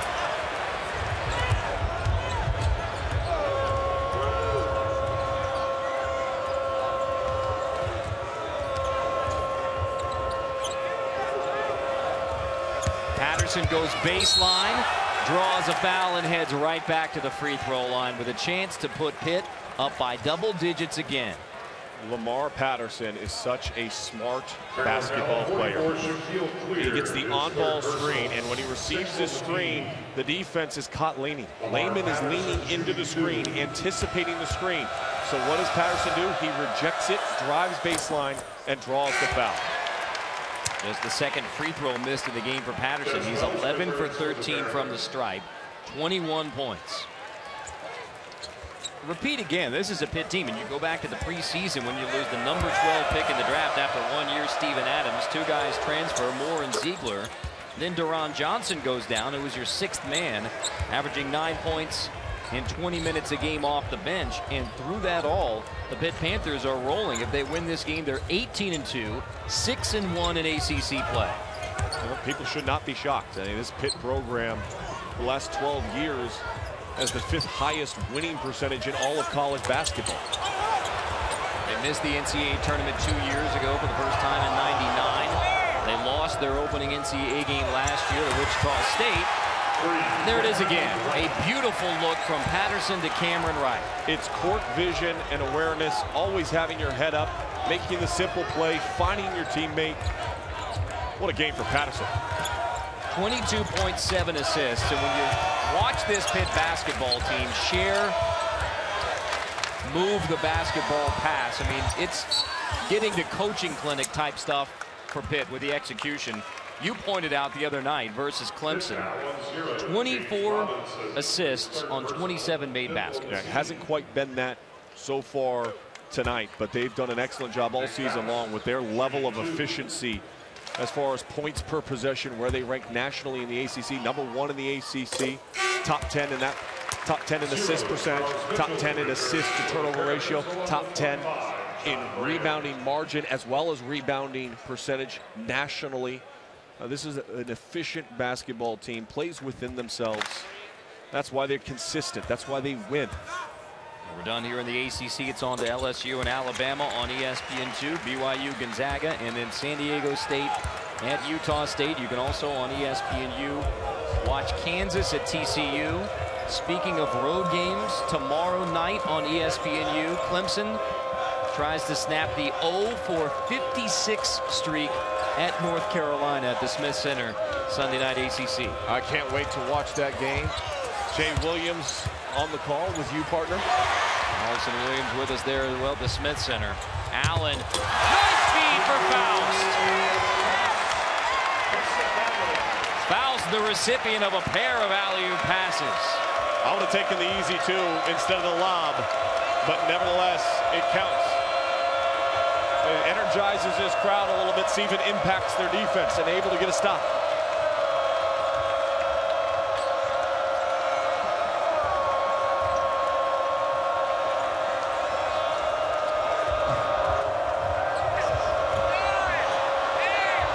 Shoot. Robinson beats the buzzer. Foul called. It's against Maryland as Zana hits the deck. Well, that'll draw frustration from the Maryland fans, but the opposite end of the floor on the last possession, they were cheering. A little sizzle and pop to the Terrapins in transition. The flare and the finish. They need to finish a little bit more. They trail by 8.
Quick turnaround for the Pitt Panthers. They have Duke on Monday night, 7 Eastern time on ESPN. Sean McDonough, Jay Billis on the call. Then Bedlam, Oklahoma State, Oklahoma. So big Monday with 4 ranked teams. Your Monday night is set.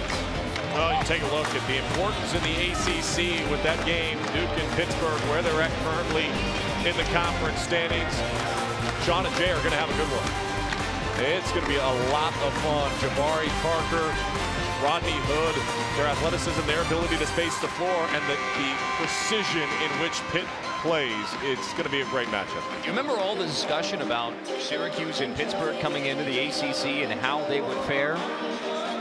Right there at the top of the conference with a road win. Pitt keeps pace with Virginia. Winner earlier today over Virginia Tech. Syracuse winning on the road at Miami. In this conference realignment, and we've had that discussion a lot. As you take a look at Pittsburgh in their first 6 ACC games, what they've been able to accomplish, but very similar to the Pac-12 when Colorado came in. And people talk about, well, what is Colorado and Utah going to bring to the table in basketball? And Tad Boyle did an outstanding job winning the conference tournament in his first season there, and then unfortunately lost Spencer Dinwiddie this season. That's kind of derailed their year, but I think you see Utah starting to trend in the right direction. A lot of young, talented players for the Utes. And yes, I did say Utes. Joe Pesci style. Mitchell, by the way, fouled out of the game, 15 minutes of play with 0 rebounds. He had 18 against North Carolina State. Leading to a +7 rebounding advantage for Pitt. You talked about from the get-go the importance of Pitt rebounding tonight for possessions, and the Panthers have answered the challenge. Remember, they were even on the boards at Pitt, and when you go on the road, it starts with your ability. What can you travel? What do you pack in your bag? Rebounding is something that this Pitt team has always packed in their suitcases and brought with it. That game was January 6th when Maryland still was without the services of Seth Allen, the sophomore point guard, and it was all Pitt by 20 in a game that really wasn't close. Terrapin's hoping that with Seth Allen back in the lineup tonight, it would be a different story, but 8-point game right now with 7:01 to go. And Wells has kind of been the guy. We talked on scoring for Maryland. He's had some big games over the course of his career. Had 33 against Boston College, but just unable to really engage in this game and have the big performance that they needed.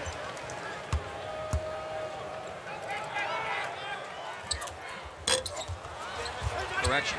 Allen was back for that first meeting against Pitt. Had 18 points in that game, but came off the bench, not in the starting lineup like he is now. So important. I just looked at what I wrote down earlier.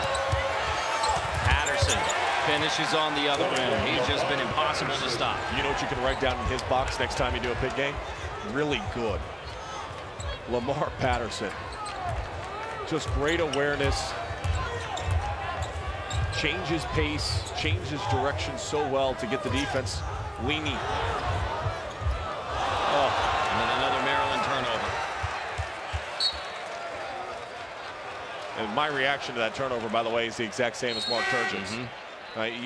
You can't have on your home floor 17 turnovers. And see Patterson just drive down the lane. He can finish with either hand, understands where the defense is, shields so well.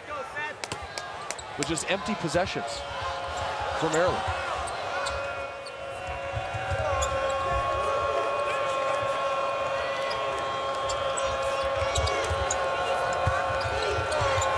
The key for Maryland moving forward from this game, Carter, and still a long ways to go in a 10-point deficit, is to try to somehow get some confidence and some swagger back. And this is a team, after that North Carolina State loss, that's kind of reeling right now in that department, and you can see it. Well, the hope for Maryland was back at home where they're 7-2 on the year. Patterson rare miss. Modric gets the board. I mean, the hope for Maryland was to get back at home. Good crowd on hand here on a Saturday evening. A sellout crowd at the Comcast Center. And to try and regain some momentum. But it's Pitt by double digits now with 5.5 to go. 17 turnovers already. That is intentional foul going to be called on to lead Zana. That was an easy call to be made. Zana extended out with 2 hands away from his body, and now we've got some extracurricular talking going on, and you see underneath, you put 2 hands on the chest, it's easy. The officials have had to step in a couple different times tonight after some hard fouls, and Shaquille Clear and Talib Zana are still discussing it. You got to make sure, especially if you're Pitt, that you don't lose your mental edge and you don't give an opportunity to get this crowd and to get energy back in the life of Maryland. You want to squeeze it down the stretch.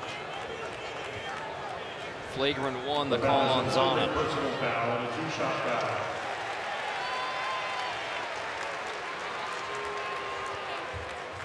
If you come down and the defensive situation there for Zana, he's coming down and there's a player right there underneath him. That's fine.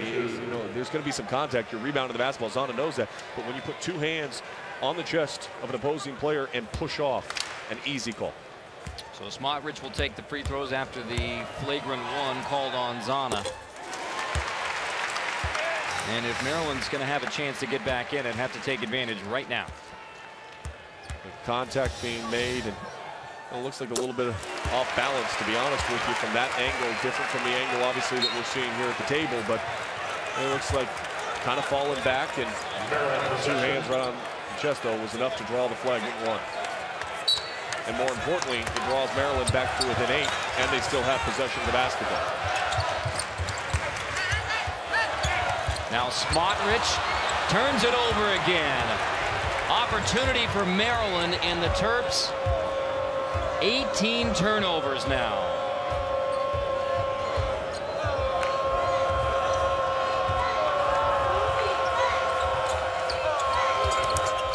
Handing it right back to Pitt.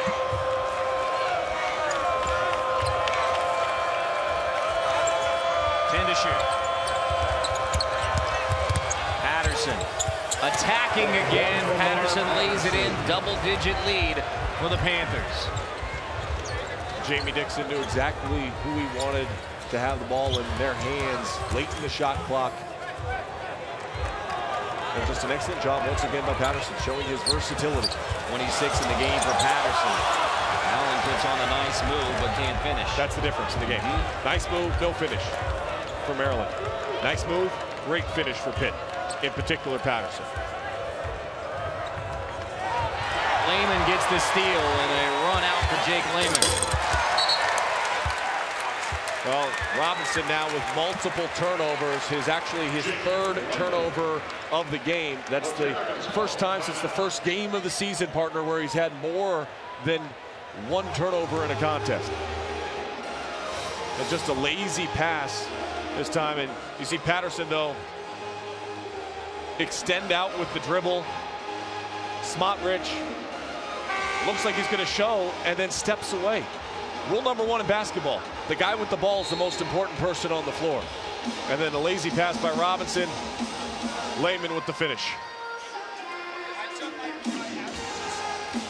So a rare off night for James Robinson with 3 turnovers, and yet 8-point edge on the road against Maryland. Thanks in large part to Lamar Patterson's 26. Remember, Lamar Patterson got off to a slow offensive start in the game. He was 0 for his first 3 from the floor, but kept attacking, getting to the free throw line. 11 points from the line in the first half for Patterson.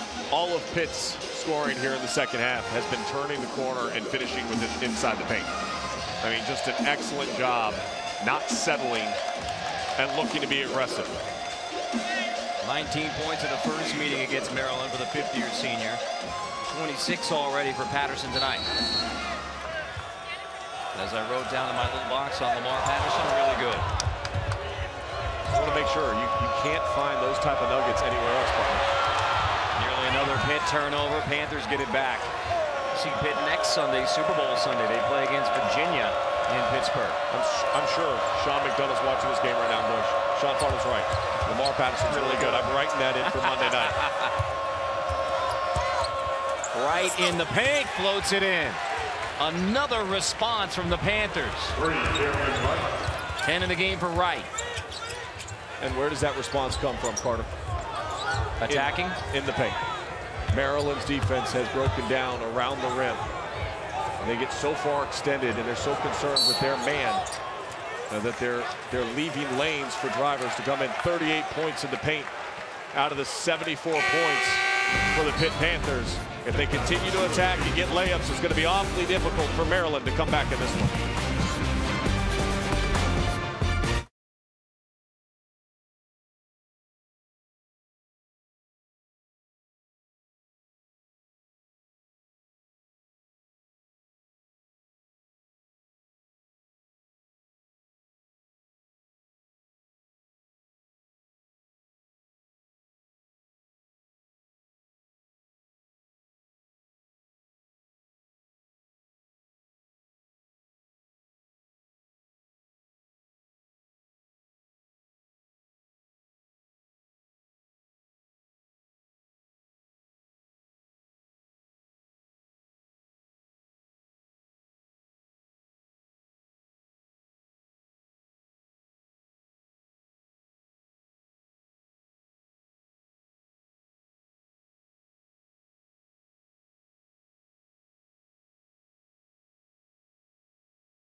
Max Fredos here with a studio update over on ESPN. The game for first place in the Big Ten, Michigan State. Gary Harris, 2 of his 12 points. Second half about to start over there. Coming up after us, although the game will start on ESPN News, Johnny O'Bryant III, who leads LSU in scoring and rebounding, takes the Bayou Bengals to Alabama. That's about to tip again over on ESPN News.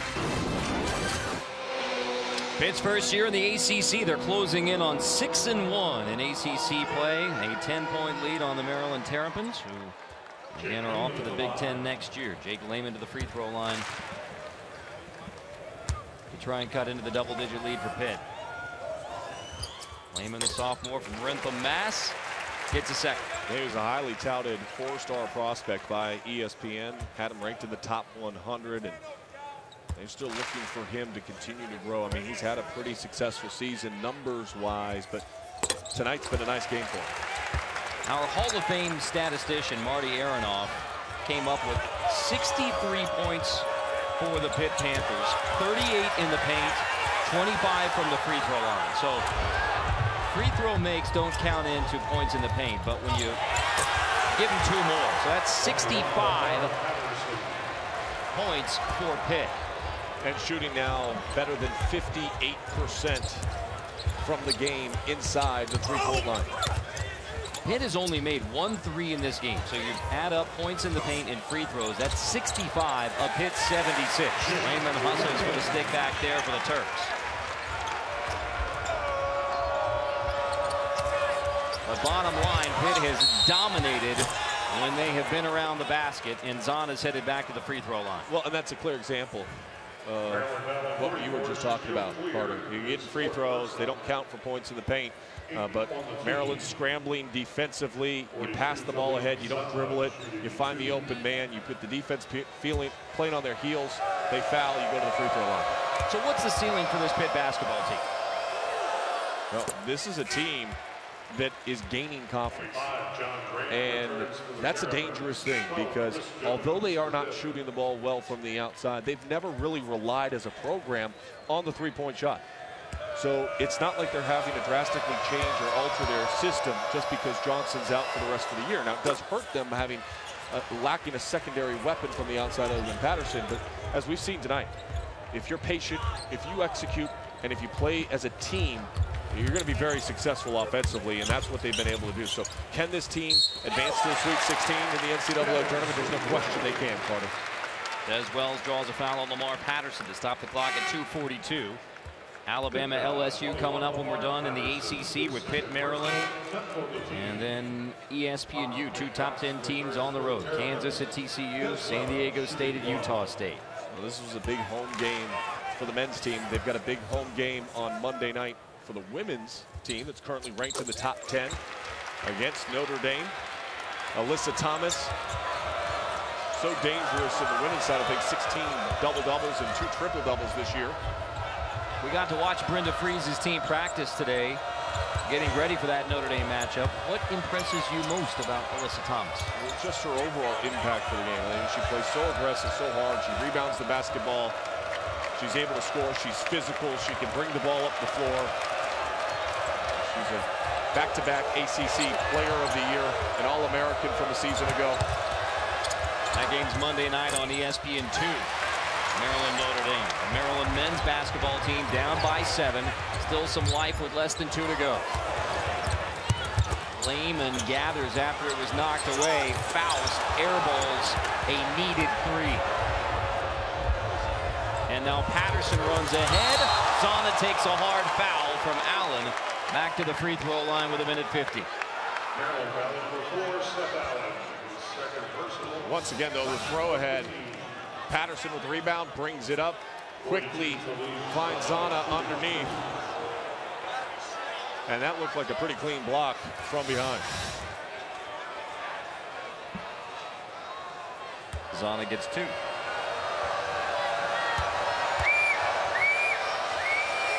So in an age of celebrated freshmen, and they are good, really good, Pitt with 2 fifth-year seniors in the starting 5. Lamar Patterson, who's the leading scorer on this Pitt team, and Talib Zana, the 5th-year senior, who's the leading rebounder for the Panthers.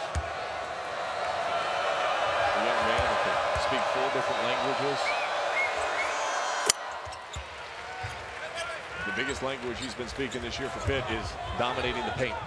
He's just been a great presence for them underneath all season long. Wells misses the dunk in spectacular fashion. And then steals it away from right. Finishes this time. Wells puts it in. Back to a 6-point game, minute 35. Zana grabs it. Gets it back and then fumbles it out of bounds. Maryland basketball a minute 26. Terps only down by 6. That's a clear example of Pitt playing a little bit faster than they should have in that moment, understanding time and possession.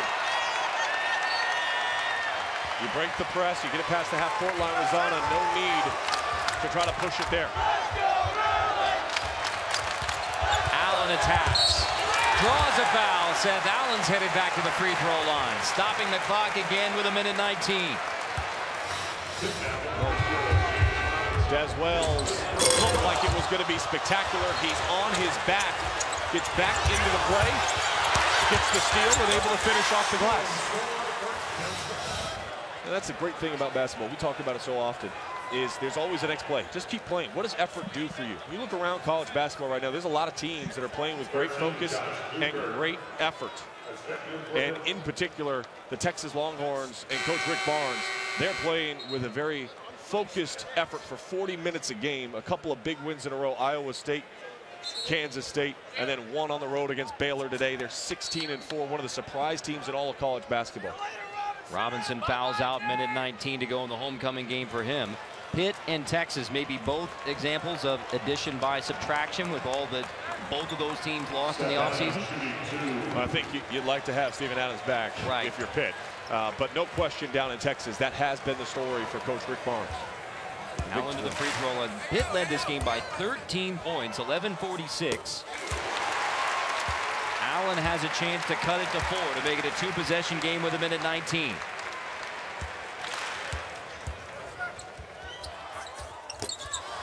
Misses the second.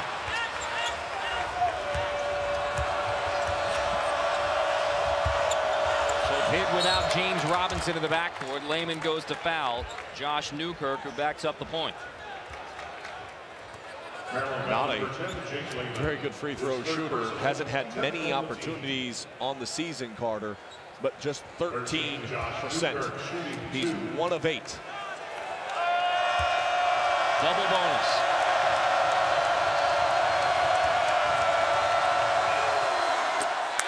One for 9. That's a great foul by Maryland. And as soon as he got his hands on the ball, Mark Turgeon and his staff was all over that one. So that's lose Robinson, who was an 86% foul shooter. And Newkirk now 1 of 9 on the year. Misses them both. Zana hustles for the offensive board. Knocked away, foul called.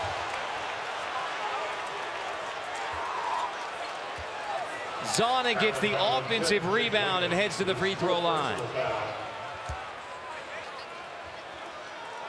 Rebounds was the key to the game before we started, and we talked about the one-on-one. You have to be able to rebound the basketball. 2 misses at the free throw line. Maryland doesn't come up with it, but all of a sudden now Pitt, who started off the game so great from the foul line, they can't make one.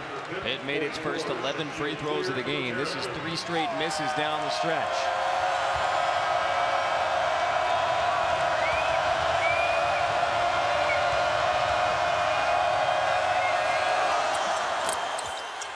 Six-point game. Friendly roll for Zana.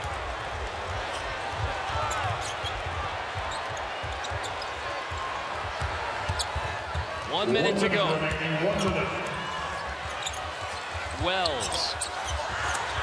Critical rebound pulled down by Michael Young. Patterson knocked from behind. Pitt keeps it. Excellent on-ball defense that time by Patterson. We've touched on his offensive game, but he bodied up Des Wells, did not foul, moved his feet, put himself in the right position. You think about Maryland in this game, all the turnovers that they've had.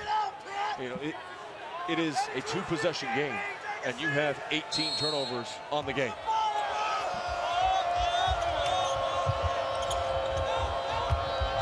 Ball in the hands of Patterson. He gives it up to Cameron Wright. Allen gives the foul on Cameron Wright. Maryland foul on 4, Seth Allen, his 3rd personal. 3rd on Allen. Wright is a 66% foul shooter.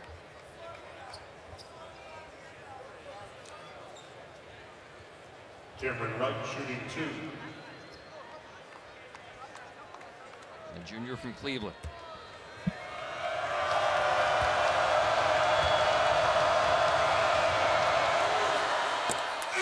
That free throw makes it a 3-possession game with 47 seconds. A nice job by Wright to step up to the line on the road in this moment. He's a young man that I think is going to continue to improve this season. And his role is vital for this team. Doesn't get the second, but it's still a 3-possession game. Got to play with a sense of urgency right now if you're Maryland. You can't kind of walk the ball off the floor here. Wells sprints out. Here's Smotrich. Wells fouled by Wright. So clock stops with 33.3. A chance to check in with Max. Thank you, Carter. A reminder that LSU Alabama is airing on ESPN News at the conclusion of our game. We'll bring that over to 2, but for those who want to check that out, ESPN News is your destination. That game now 6 minutes in. And of course, the game in East Lansing on ESPN. Final seconds right now for Maryland. Thank you, Max. Seth Allen hits the first. 33.3 left. If Pitt can escape College Park, they go to 6-1 in the ACC with home games this next week against Duke on Monday, part of Big Monday, 7 Eastern. And then Virginia early in the day on Super Bowl Sunday. That game on ESPNU. A statement week in the ACC for Pitt. Wells gets them both. A missed opportunity up at Syracuse, and they're trying to finish off this one. Maryland gets a steal. We're not done yet at the Comcast Center. Allen misses the 3. Knocked out. Who touched it last? Off of Lehman. Pitt basketball with 23.3. Well, Pitt has given opportunities, and they're going to go to the monitor and review to make sure. And that's part of the rule changes that have been implemented this year, is the ability to go to the monitor in situations late game under 2 minutes to see in a contested out of bounds call, they can go and clarify to make sure that they get this right. And if you haven't heard this phrase enough during football season, the officials are looking for undisputable video evidence to overturn the call. Well, this was an easy one. Layman's hands in front of it, and it goes that direction. Pitt ball, 23.3. Pitt is kind of unraveled here, though, in this game. Uncharacteristic of the number of turnovers that we've seen, and without Robinson on the floor, you can tell that this team is lacking its leader, its point guard. Robinson again fouled out. Long pass taken down by Zana, and then Zana goes to the floor with Jonathan Grimm, who draws the foul. So 2 more for Talib Zana. Maryland foul on 25, John Both the Seahawks, Graham. the Broncos are hoping to have that kind of precision passing next week. And that was a beautiful touch pass by Lamar Patterson. We're not going to ask Talib Zana for the post-game interview. Misses the first. Pitt started at 16 or 16 from the free throw line.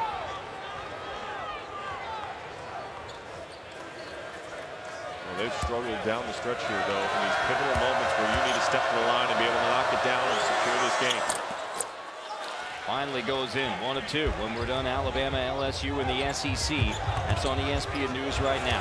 Up next on ESPN 2. Smotrich missed 3. May have been the last best chance for Maryland. Another foul given, sending Cameron Wright to the free throw line with 13.6.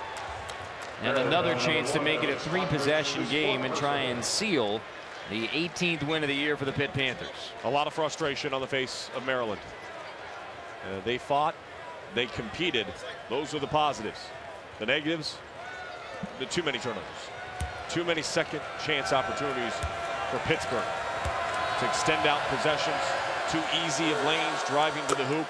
And you do have to credit the Pitt Panthers and their ability to attack, especially in those on-ball screen situations, reading the defense and turning the corner and looking to finish.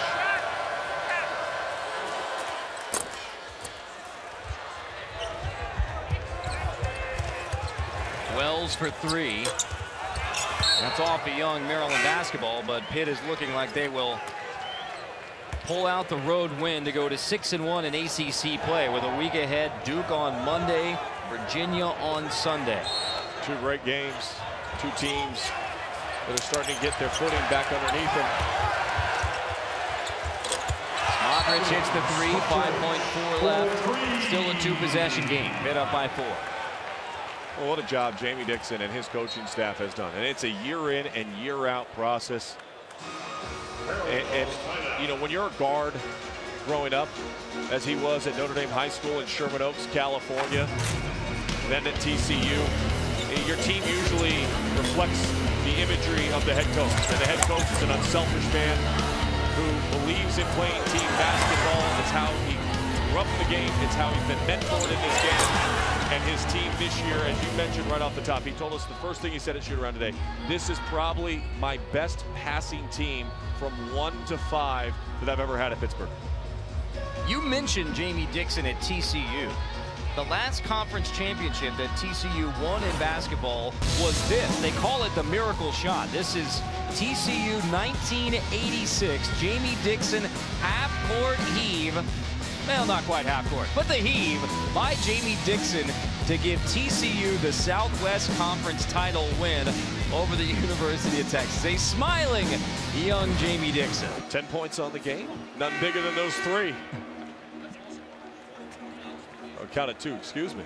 Would have been a 3 now. That's right. TCU Hall of Famer Jamie Dixon.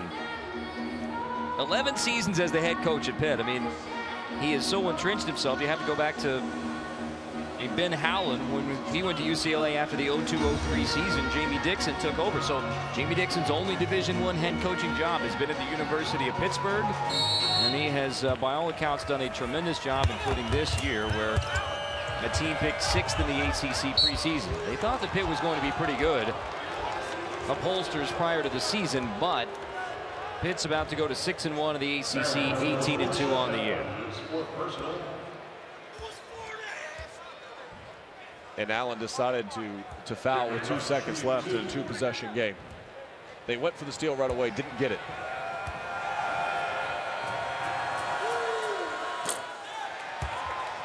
I mentioned the week ahead for Pitt. It begins with Duke on Monday, and then Virginia Super Bowl Sunday on ESPNU. On the road to an improving Miami team. Syracuse on February 12th.